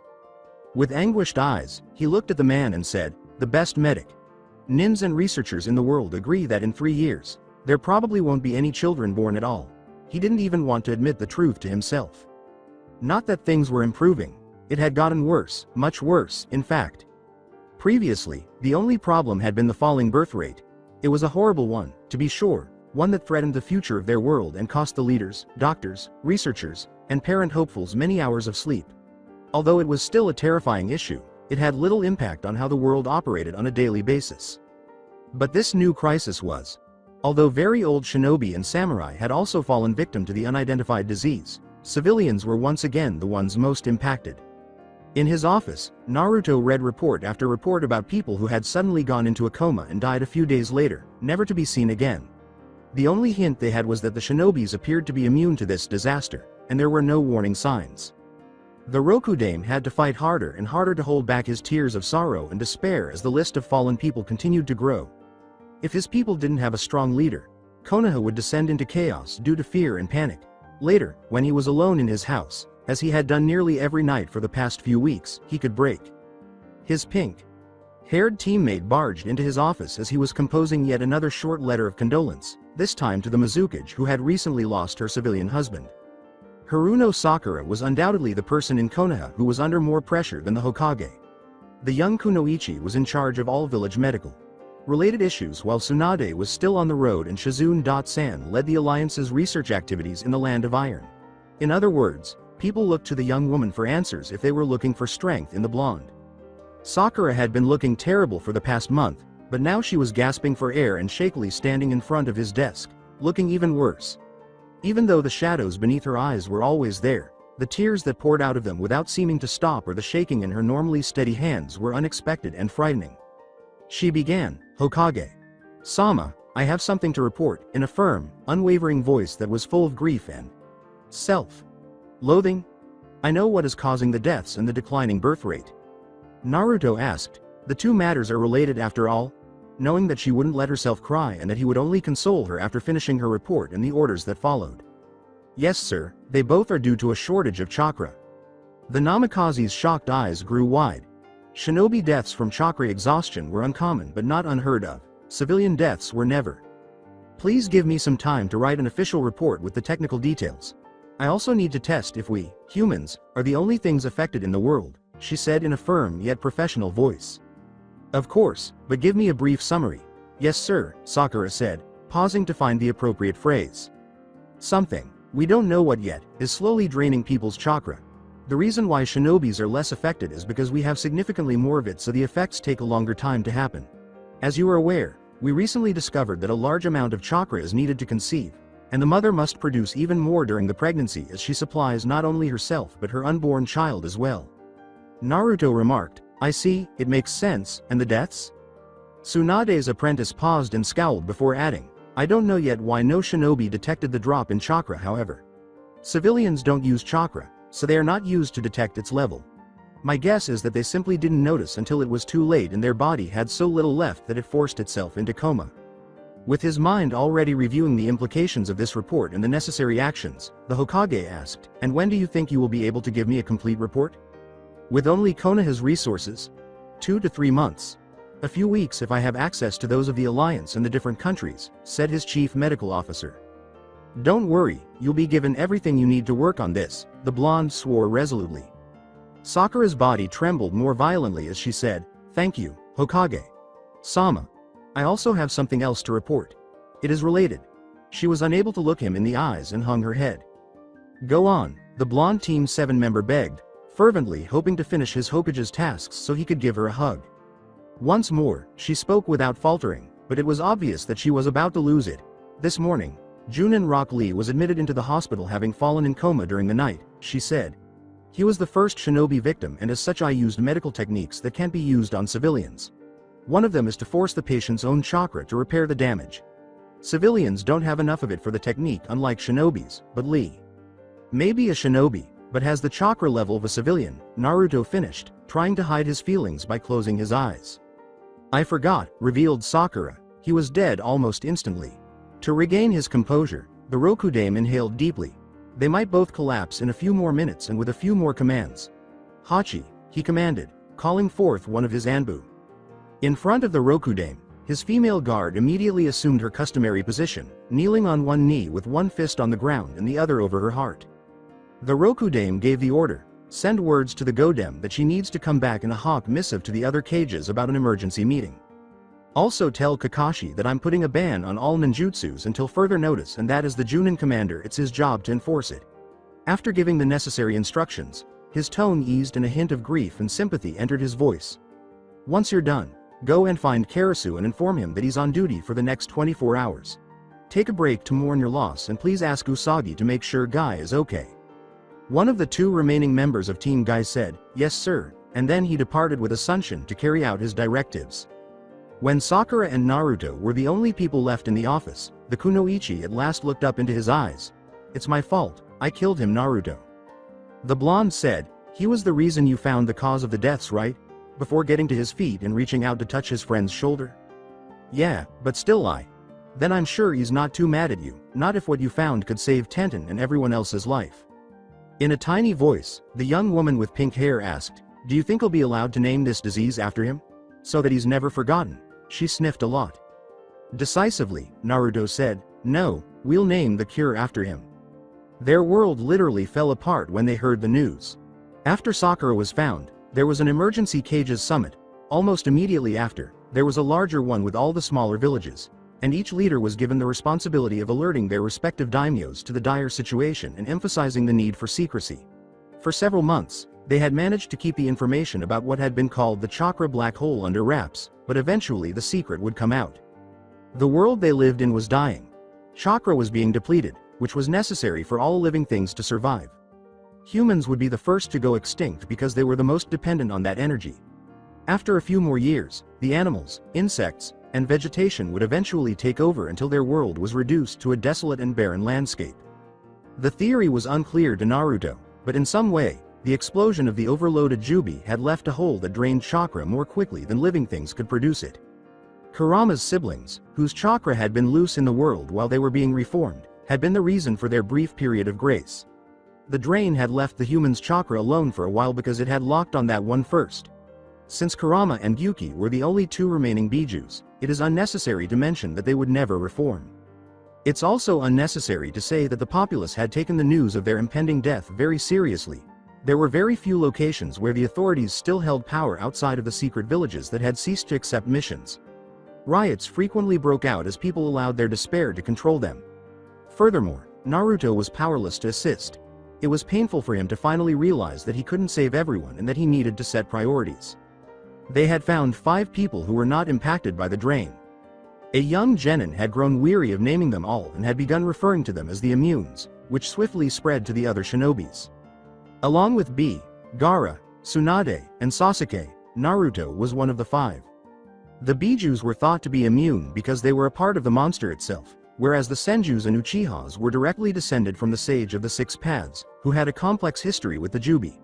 Some clans, such as the Hyugas, who were descended from earlier Jinchurikis or were also distantly related to the Sage, were less affected by the chakra black hole, though regrettably not enough to be able to share their chakra. And that was the immune's entire purpose in life. Naruto was working on seals that would, ideally, block at least a portion of the drain in order to protect the villages. Since ambient chakra would no longer be sufficient, it would be the immune's responsibility to keep them powered and administer transfusions to those in need. All ninjutsus were now strictly prohibited, and soon, this prohibition would be extended to all ninja arts that employed chakra, which would include pretty much everything. It had been agreed that the 5 immunes would be distributed equally among the main hidden villages.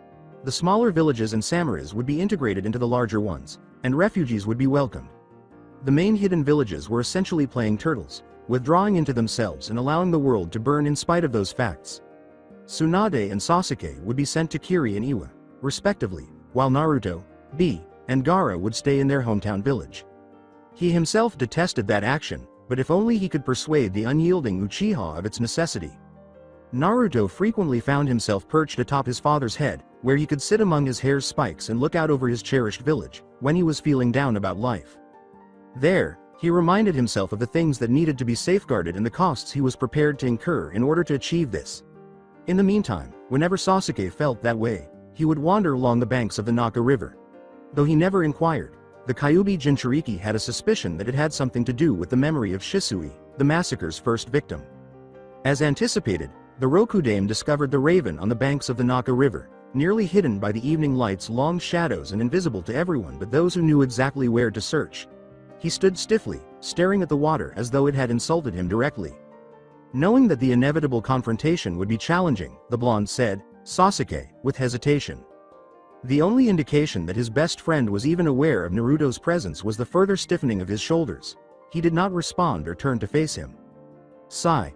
Please don't make me repeat the whole argument about how your presence is essential to the continued survival of thousands of Iwa's citizens or how your refusal to go will almost certainly lead to a war that no one can afford." The man who was hailed as the strongest person alive whimpered, "Come on Sasuke, don't give me the silent treatment. It's not like I want to send you to Iwa or hide away in Konoha while the rest of the world descends into chaos. I wish." He sighed once more and gazed at the clear, beautiful sky as though happiness hadn't emerged as the rarest emotion in the world. With his eyes closed, he muttered to himself, "This is hopeless." Exactly. The raven abruptly shifted its gaze from the water to the blonde. The image of the Mangekyo spinning crazily in his eyes would have made any other human cringe. He repeated back to him, with great intensity, "It's hopeless," what his Hokage had said. "Let me, at least, be by your side as we face the end." Slowly, Naruto said, After realizing why his brother had objected, "I thought you were convinced that I could not take care of myself if you were not by my side. Or that you didn't want to be in Iwa's cage presence without me there since the loyalty seal afford her a small level of control over you." "The seal doesn't limit me as much as you think," the Uchiha retorted, her eyes fixed firmly on the water and her voice now devoid of emotion. He was clearly pouting. The Rokudame gave himself a small smile. Although he had intended the seal to be flawless and to honor the requests of the other cages, he wasn't shocked that Sasuke had managed to get past it. But he would neither ask nor comment. Before taking the hat, he had also learned the lesson of plausible deniability. "You didn't deny the first part of my statement, the one about my incapability to care for myself." His thoughts about the water were momentarily interrupted by his ANBU guard, who gave him a glare that raised one eyebrow. Strong emotions of incredulity and frustration were expressed instead of silent words. The response was obvious. Weakly protesting, "You know, I managed to stay alive for a long time before I brought you back." Naruto was happy to skirt the true problem and carry on joking with his best friend. It was unnecessary to mention that their two friends didn't have that kind of free time.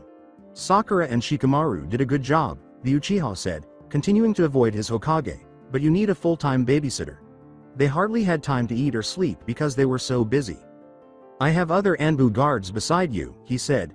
"They're not good enough." Sasuke's words were true, albeit a little offensive. He occasionally needed to be physically restrained and reminded that he needed to eat, sleep, or ask for assistance from others. A few of his friends knew how to manipulate him to get that outcome, but only the Raven could handle that with ease.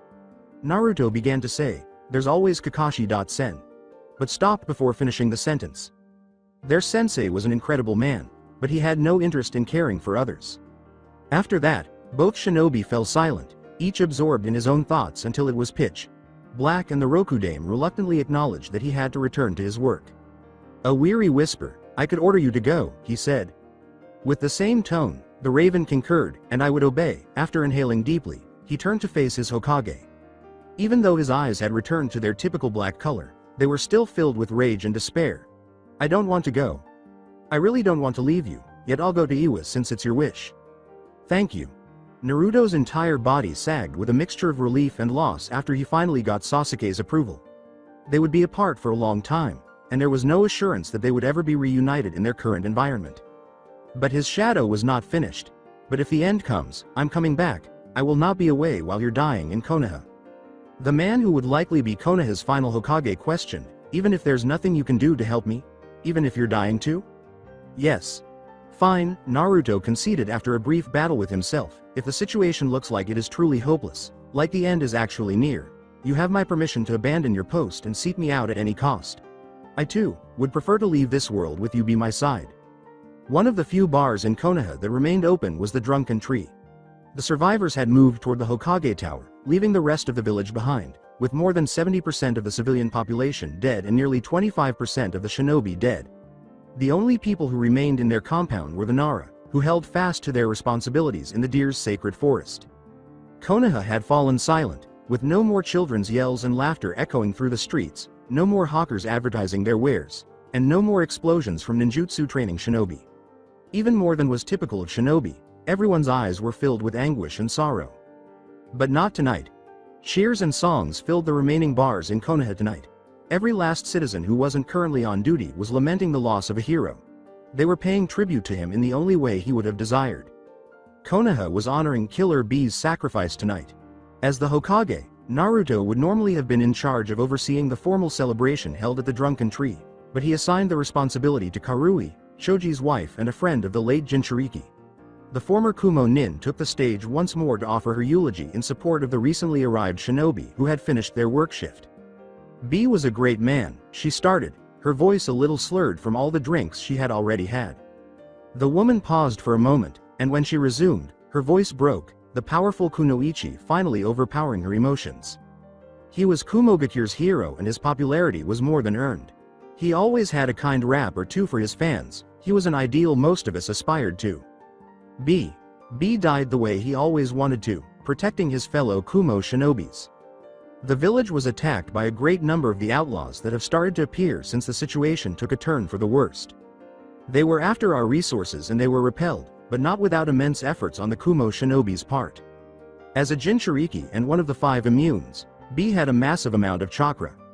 He commandeered the help of a medic, Nin's team and went about sharing it the ones that needed it. More than half of Kumo's forces owe him their life. The only who could have stopped him going over his limit was A, but he was one of the worst injured. Rumor has it that B.San supplied chakra for a whole team of medical shinobis who worked on Reikage Sama for many hours without break.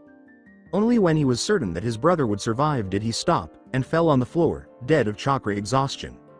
The former Kumo Kunoichi finally broke down in tears, which had been building since she heard the news. She had one more thing to say before she let herself be consoled by her husband, Choji, who took her in his arms. Let's not forget Yuki-san's sacrifice. The 8. Tails knew he would die at the same time as his Jinchuriki, yet he kept providing his partner with more and more chakra until it was the end of both of them.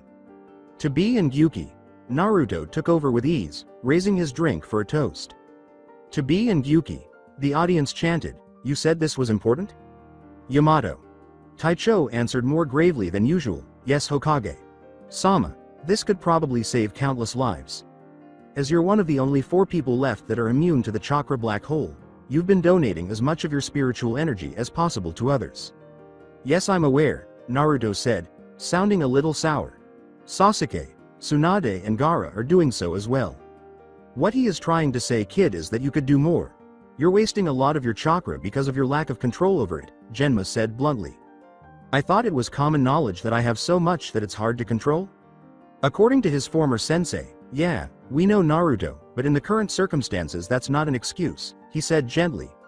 Hitaki Kakashi, the war veteran and Junin commander, was constantly present because the situation had deteriorated and the lazy shinobi was no longer there. With a weary sigh, the youthful Hokage surveyed his village. From their vantage point atop the Hokage monument, Konoha seemed to be a deserted town. After the evacuation preparations were finished, it would formally become one in a month. The effects of the chakra black hole were less obvious, if only slightly, in the land of lakes, the nation that was most distant from the landlightning, where the Juubi had perished. There, the surviving members of the Shinobi Alliance had decided to make their final stand. "Hokage Sama?" the Mokuton user inquired. The blonde said, "You can call me Naruto." Yamato. Taicho, for the umpteenth time. "I was just trying to commit the village to memory. I agree that I should work on my chakra control, but I really don't know where to start." "That's why we're here, kid." "Well, I'm more here for security reasons, but I'll throw some tips in if I can," assured Genma. He turned away from the view of the village to gaze at the 3 older ninjas after saying, "Thanks," with a smile that was only an echo of his previous beaming one. He squared his shoulders and replied, "If a better control over my chakra can save even one more life, then it's something I must achieve." Any ideas on how to manage it to the extent of making Sakura-chan envious? Began Kakashi. Sensei, how do you feel about airwalking? Naruto, in need of some solitude, had left his obstinate guards behind and located a remote location a considerable distance from their new home's construction site. The idea of building a strong base from which his shinobi would launch their final defense against the chakra backhole was a great diversion. But occasionally, the sadness, despair, and rage at the circumstances became too much for him, and he had to cut himself off. As one of the few immunes who enabled their survival, he was hailed as a hero by the others. Letting them witness his moments of weakness would not be acceptable. He attempted to reassure his pet by saying, "Brad, I won't lie and say things will be alright, but if someone can overcome the current odds, it's definitely you. Thanks, Kurama. I won't give up no matter what, but..." Completing the Biju, the future has never seemed as bleak as it is now. Yeah, the blonde sighed, lifting his gaze to the sky, the one constant in their slowly fading world. That fact was consoling to some. Instead, it made Naruto feel even more insignificant. You should try to sleep to conserve chakra. I'll have to use a lot of it to power up the seals around the last bastion in about a week. I'll need your help for that. Sure kid, I never say no to a good nap. The last bastion though? The Jinchuriki winced and said, I know, adding that some Suna Chunin began calling the base that, and it stuck. Finally, Kurama said, well, not very original, but I've heard worse names, with a hint of humor. Good night, partner. Don't let yourself get lost too much in your dark feelings, it helps no one. Good night, partner, said the Namikaze, who was once more left to think alone. Nearly an hour later, his day appeared to be getting better. For the first time in 2 years, Naruto felt secure and complete, so he closed his eyes in satisfaction. It had been more difficult than he had anticipated to be without the person whose chakra signature he could sense approaching him. Even worse than when he and Orochimaru had departed. Perhaps because they had finally accepted the fact that they were brothers in all but blood and family. Or perhaps because their relationship had changed from one of rivalry to one of support. When Sakura-chan referred to the two of them as codependents, she was most likely telling the truth. When he saw that the Raven was also by himself, he let his lips curl into a tiny smile and drank in the sight of the Uchiha that had appeared next to him. You ditched your guards, I see. The other made a mocking snort. Amateurs. Maybe next to you, you're the best after all, Naruto admitted, his smile remaining intact. I should have been guarding you. The blonde reiterated their argument from 2 years ago, saying, I would have preferred to have you at my side too, but you needed your chakra. They wouldn't have lasted a year without your presence. Sasuke scowled, obviously agitated. I'm aware, but it bothers me. Me too, the blonde Cage agreed. Speaking of Iwa, if you were here, does that mean they have completed the evacuation of their survivors? Or what's left of them anyway, his friend said. Alarmed, Naruto exclaimed, what? Sasuke had spoken in a somber tone that conveyed bad news. Last I heard Iwa still had around 5,000 people. Yeah, the Raven clarified in that tone, and half of those, including the Yondaime Tsuchikage, refused to leave their village and stayed in the land of Earth. What? The Uchiha glared sharply at his Hokage. They're stubborn, more so than yourselves or me. He muttered, I know that, but although leaving Konoha had been extremely difficult for Naruto, he understood that the village was made up of its residents. He had, in a sense, taken Konoha to the land of lakes. He was therefore unable to comprehend Kuretsuchi's choice. But he could accept it and go on. So there's about 2500 survivors that have come? Sasuke's face conveyed anger in response to the question, an emotion the Namikaze was regrettably too accustomed to seeing on it. A little less than 2,000, we were attacked on our way. With a look, Naruto questioned, rogues? His spirits had been greatly lifted by his best friend's presence, but they were being dampened once more by the nature of the news he brought. The blonde nodded, and the Uchiha went on with his report with barely disguised rage. I don't know. They all had a piece of black cloth tied on their left arm. Rogues then. We managed to beat them down only after losing around a fifth of our numbers. There were former Konoha nins amongst them. The Raven's rage was definitely explained by that. Sasuke has always reacted extremely prejudiciously to anyone who has somehow betrayed his Hokage since returning. He was a hypocrite, to be sure, but at least his shadow understood. It didn't really alter his opinion on the subject. The last Uchiha believed that anyone who betrayed the man he regarded as his Inoue should be put to death. Naruto swiftly shifted the topic, having grown accustomed to his friend's thought processes. Because Sasuke didn't leave himself off the list, even though the Raven had once betrayed the blonde. We should go back, our guards are probably frantic by now. The Uchiha said with a grunt of agreement, adopting his customary stance 2 paces behind and slightly to the Namikaze's left. Despite the bleakness of their future, Naruto showed in the sense of fulfillment that the other person's presence gave him. He was prepared to take on the world once more. The voice of a broken man cried out, "No, let me go, it can't be real, I refuse, no no, no, no." Naruto would like to claim that he had never been a liar, but he had not grown accustomed to crying out in such desperation. Such incidents continued to occur repeatedly as people lost loved ones to the chakra black hole since its effects were now widely recognized. With the help of the seals he had created and the chakra transfusions provided by the few immunes, the surviving members of the Shinobi Alliance had been able to slow its progress for a few years, but their efforts were being undone. They have lost a survivor nearly every day lately. No.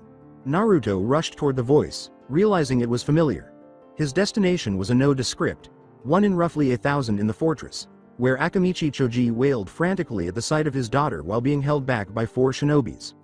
Although the 4-year-old was not yet dead, it was obvious that she was the most recent casualty of the disaster that had engulfed their world. From the moment of her conception, Shocho, their youngest survivor, had been a beacon of hope. She was the final child born in Konoha, and for the bereaved, she had represented both hope and tenacity. Nothing had changed since they moved to their current residence, save the fact that even more people now found comfort and joy in her presence.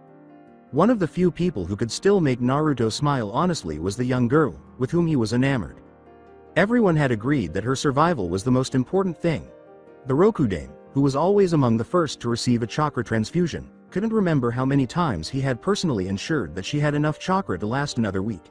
He was aware that a few shinobis had given her their last chakra, knowing full well that it would result in their deaths, during their most hectic moments, when none of the immunes had the chance to assist.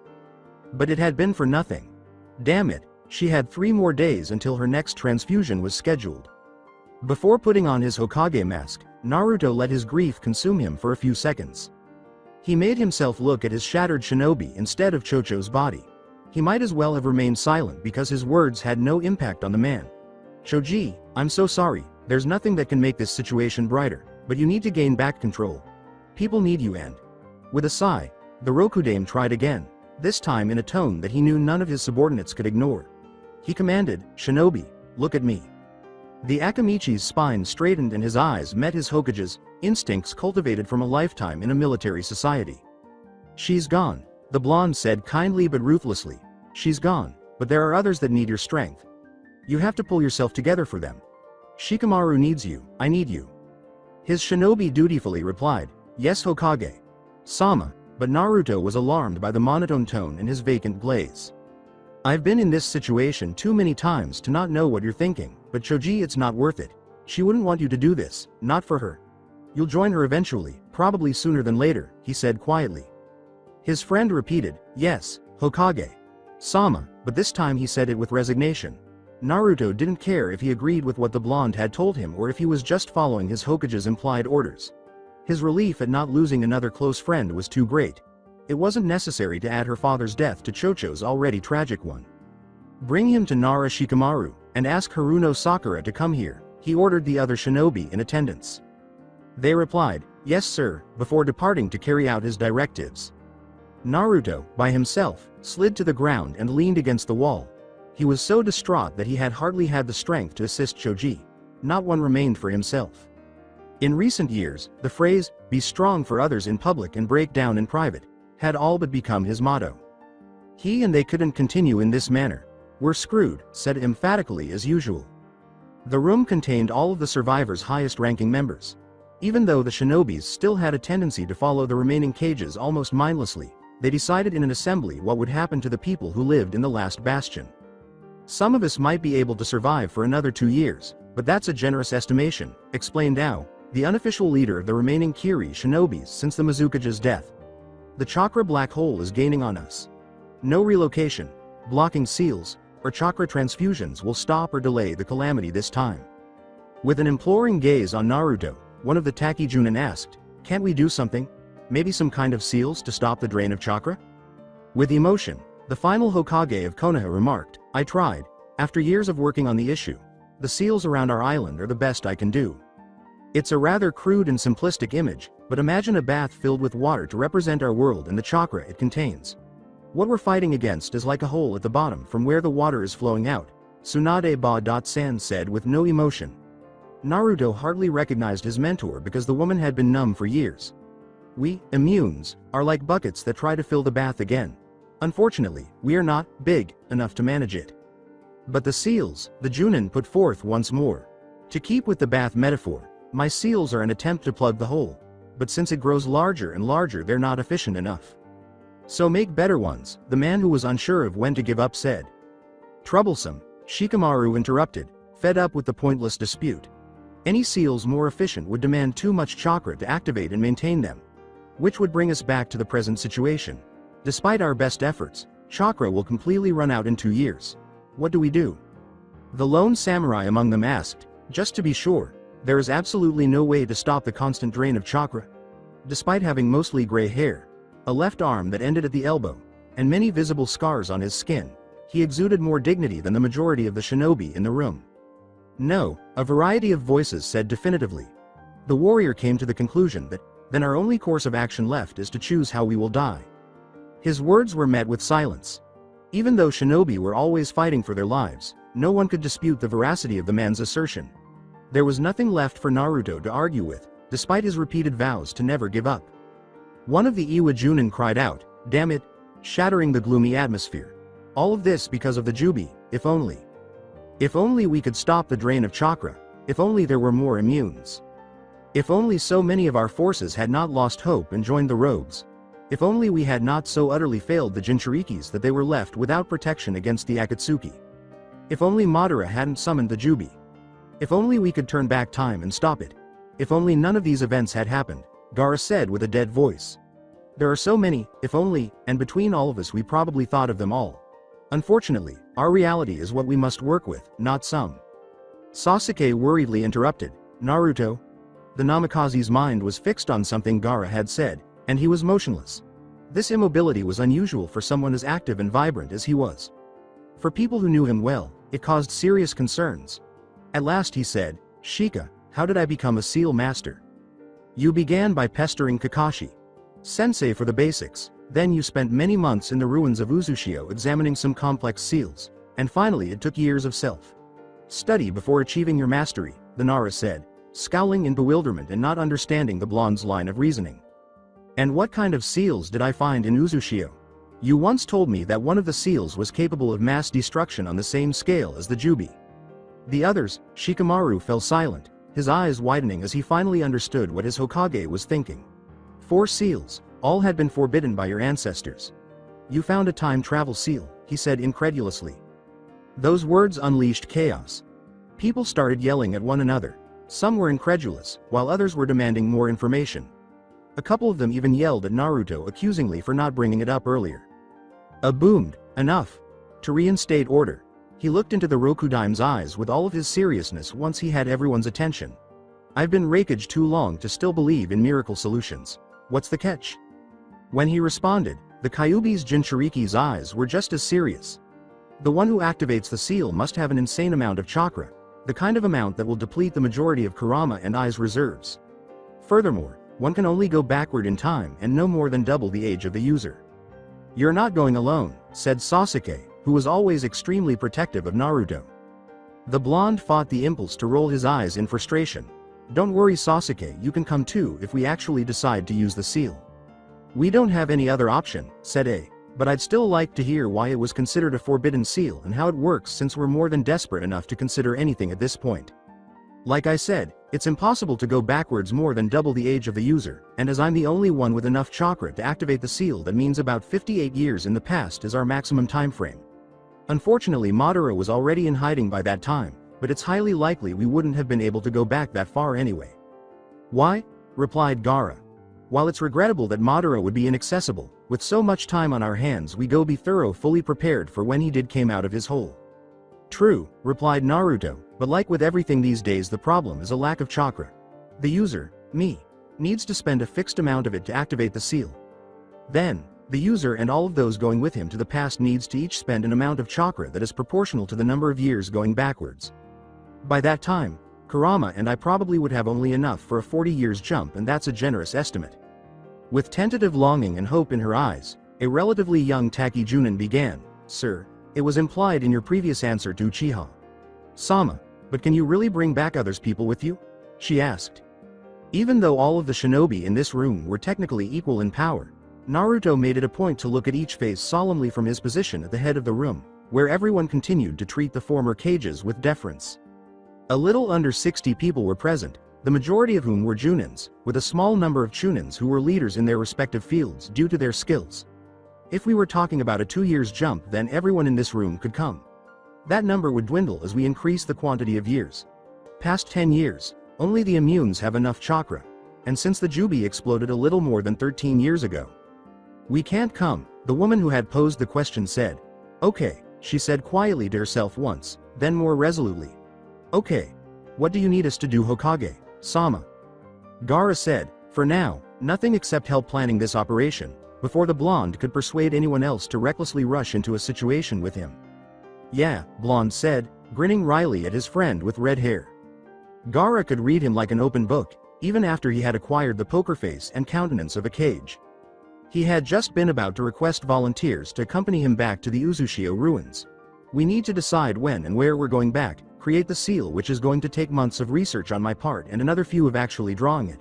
Find a way for the immunes to start conserving chakra in a way that doesn't end with most of us dead. Tighten our security as we won't be able to afford a rogue's attack. Did I forget something?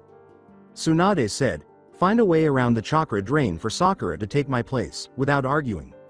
Naruto said, Chan, first. The final Sannin made the irrevocable statement, I can't do this again, I'm not going back. Although she didn't say it, everyone knew that she wanted to die but wouldn't let it happen to her because she was one of the few who kept them all alive. Sakura and I have been working on a way to transfer my immune condition and most of my chakra to her. Interrupted before Naruto could respond, preventing the conversation from deviating too much. Okay, we can add that to list of things to discuss, she said quickly. The blonde asked, is there anything else we need to know before really getting into things? The Rokudame grinned and nodded. This is a do or die technique. There's only one timeline, so by using this seal to go into the past we are essentially erasing the future, our current time, and everyone in it. So it's a move that will sacrifice most of us so that a few can go on and hopefully make a better world. The samurai who had made the original comment came back to say. He nodded happily. That's a really good way to die, he said. Naruto entered a battlefield upon returning to the last bastion after departing to gather the supplies he would need to finish the time travel seal. There were bodies and injuries everywhere, but thankfully, not many of them were wearing the Alliance's Itai. Given that ninjutsu had been outlawed, the extent of the damage was significant and provided a clear picture of the scope of the conflict. He rushed to the man after spotting one of their Junin, who had previously been from Iwa, and asked calmly, what happened here? He was afraid on the inside, but living at the end of the world tended to dull the emotions. Namikaze. Sama, said the man. The rogues somehow learned about the seal and mounted an assault trying to conquer the last bastion and by extension the way to go back in time. According to Nara Sama, it was probably their last desperate act. All of their forces participated in the battle. At the Junin nod, he went on, what are our casualties? Since our flag is still floating over the main hall, I presume we won? The older man merely reported, fortunately few, sir. However, his shoulders slumped and the courageous front he was putting on collapsed when the blonde raised an eyebrow inquiringly, demanding more information. I'm not the best person to give this report, sir. We lost, if it wasn't for. Naruto asked, preparing for the news, who? The former Iwanin looked directly into the blonde's eyes and shook his head. I shouldn't be the one to say this. Uchiha Sama is still standing guard over the seal, but Haruno Sama is her room, you should really go see her, sir. The Rokudame Hokage gave the other a menacing glare, but when it became apparent that he would not receive his answers, he nodded and started to run toward Sakura's room. His female teammate was curled up on her bed with her body trembling from silent sobs and her face buried in her knees. They had all learned to cope with the ongoing grief, and it had been a long time since he had seen her this broken. Sakura? He asked quietly as he moved to the bed beside her. She threw herself at him without saying anything, pressing her face to his chest, her arms squeezing him nearly painfully, and her sobs intensifying threefold. For a few minutes, he simply let her cry while putting a hand on her head. They won't tell me what happened, can you? He gently prodded her after she had mostly stopped talking. I don't regret it, she said. I had to do it. I couldn't let them die. Of course. They were truly desperate, Naruto, like suicidal desperate. They used ninjutsu without care of how much chakra it consumed. We had no choice but to respond in kind or else we would have lost. Gaara took on most of them and for a time it seemed enough. You know how strong he was. Not him, please, Naruto thought.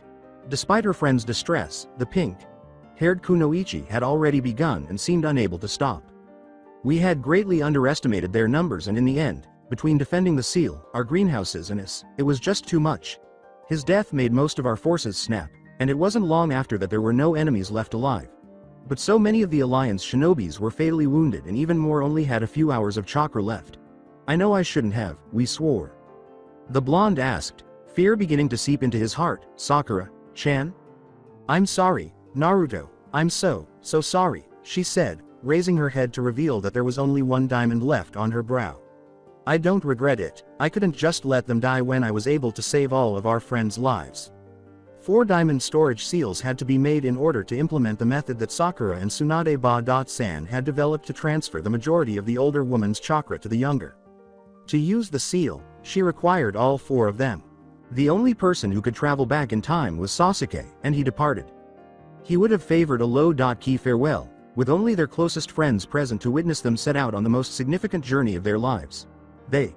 He had, in fact, spent the past week bidding everyone farewell. Even Sasuke had said goodbye to a few people, though he was still an asocial bastard. Without the added burden of all their comrades' expectations, the pressure the Rokudame and his shadow were under was already unbearable, in the event that the seal fails.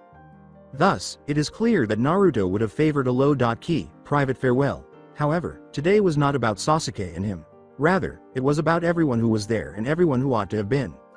On the way to the seal, all of the shinobi who could stand up formed a guard of honor, with more encircling it. They saluted in the style of their old village as the 2 future time travelers went by. Choji and Shikamaru, with a fist over their hearts and an empty spot where Ino ought to be. Omoi from Kumo, his fist outstretched toward them, his eyes unclouded, with his right hand raised to his forehead. Ao, who has aged prematurely since Mei's passing, still stands tall and proud. With the exception of her left hand raised in a mirror to Ao's, Temari's entire body trembles, broken by the sacrifice of her last little brother. Among many others are Samui, Hanabi, Chojuro, Matsuri, Gai, and Akatsuchi. The injured and those too weak to stand due to a lack of chakra continued to toss the flowers that had been so meticulously grown along their path while sitting on chairs or lying down on stretchers, while the able shinobi saluted them. It was a customary farewell to war held in remembrance of the soldier's sacrifice, and silence prevailed. The fact that only Naruto and Sasuke would be going to battle and that those whose lives were about to end would be staying at home added to the solemnity. Chosen to speak for all the survivors, came forward once they arrived at the seal. We are past speeches of farewells and good wishes, I'll be brief. We know that by going to the past you will change things and that many of us standing here may die early. We are alright with that. Your priority is to stop Madara from summoning the Juubi. We accept the sacrifices that will need to be made. Save our world, Namikaze. Uzumaki Naruto and Uchiha Sasuke, save our homes. After giving solemn nods, blonde and dark-haired shinobi moved to stand in the center of the seal. However, their pink-haired teammate broke protocol and hurried to its edge with silent tears streaming down her face before they could activate it. Even though Sakura was crying, her voice remained firm and determined. I'm sorry I can't come with both of you. Please be safe, I won't be there to heal you or stop you from being idiots, she said. Her gaze shifted solemnly to the Uchiha. Please take care of him, Sasuke, you know how reckless he can be. Always, the reticent man swore, his features softening with a rare affection. Naruto gave Sakura-chan his first grin in years before he activated the seal and that present reality vanished. Don't worry, Sakura-chan, everything will be fine, he said. The end of dreams. Haru was startled awake. He firmly closed his eyes to try to stop the tears from streaming down his face, but his heart was racing. Although it took some time for him to relax, he was more than accustomed to nightmares by this point because they were a common occurrence when he slept. He got up and headed to the kitchen to make 2 cups of hot chocolate because he realized that lying down again would not help. Sasuke joined his friend on their balcony and handed him his cup, the blue one, but he kept the orange one for himself. He said, "Can't sleep?" to the Uchiha. The man with the raven hair flinched and closed his eyes for a moment. Horrors. Yeah, I know. They had almost stopped while we were traveling, but now that we're here in Konoha they're back with vengeance. His companion merely arched an eyebrow. Memories or dreams? The blonde sighed and shifted the conversation. Memories. I think I would prefer horrors conjured by my imagination. I would at least be able to convince myself they're not real, probably. Ready for tomorrow? Sasuke gave him a really scathing glare. What are your thoughts? I think the sooner it's over, the best it is. At least you'll stop getting distressed about it. Besides, I'm actually curious to see what your parents are like, Haru said with a smirk. When the Uchiha said, "You'll love my mother, my father, not so much," on the bright side, tomorrow is also the last day of training. Real missions. The young Namikaze enthusiastically affirmed. Gigi will probably keep us in village, but we will have something to do that's not suffering under that bastard's exercises. A few more days and we'll even be given missions as Junins. With a sigh, Sasuke reclined on the railing. Missions reports. Haru gave a serious reprimand, saying, "Do not mention paperwork. I have enough nightmares as it is." Despite grinning, the other complied. Who's next? Hosting us for dinner? No one yet. Only Itachi has been able to corner us so far. Sasuke's sneer turned into a gentle smile. My brother is amazing. Haru sarcastically remarked, Yeah, I know, Itachi is the best. That's another thing I look forward to finding out tomorrow. If little Sasuke has as much of a brother complex as you do. The Uchiha snort was almost a little chuckle. Even worse. Much worse. After that, the two time travelers were happy to spend the final hour of the night in silence until the break of dawn over their cherished village, and the conversation ceased. Haru said, "We'll protect it this time," with a voice full of steely resolve. HNN, regardless. That's it for today. I hope you guys enjoyed this great story. See you in the next one.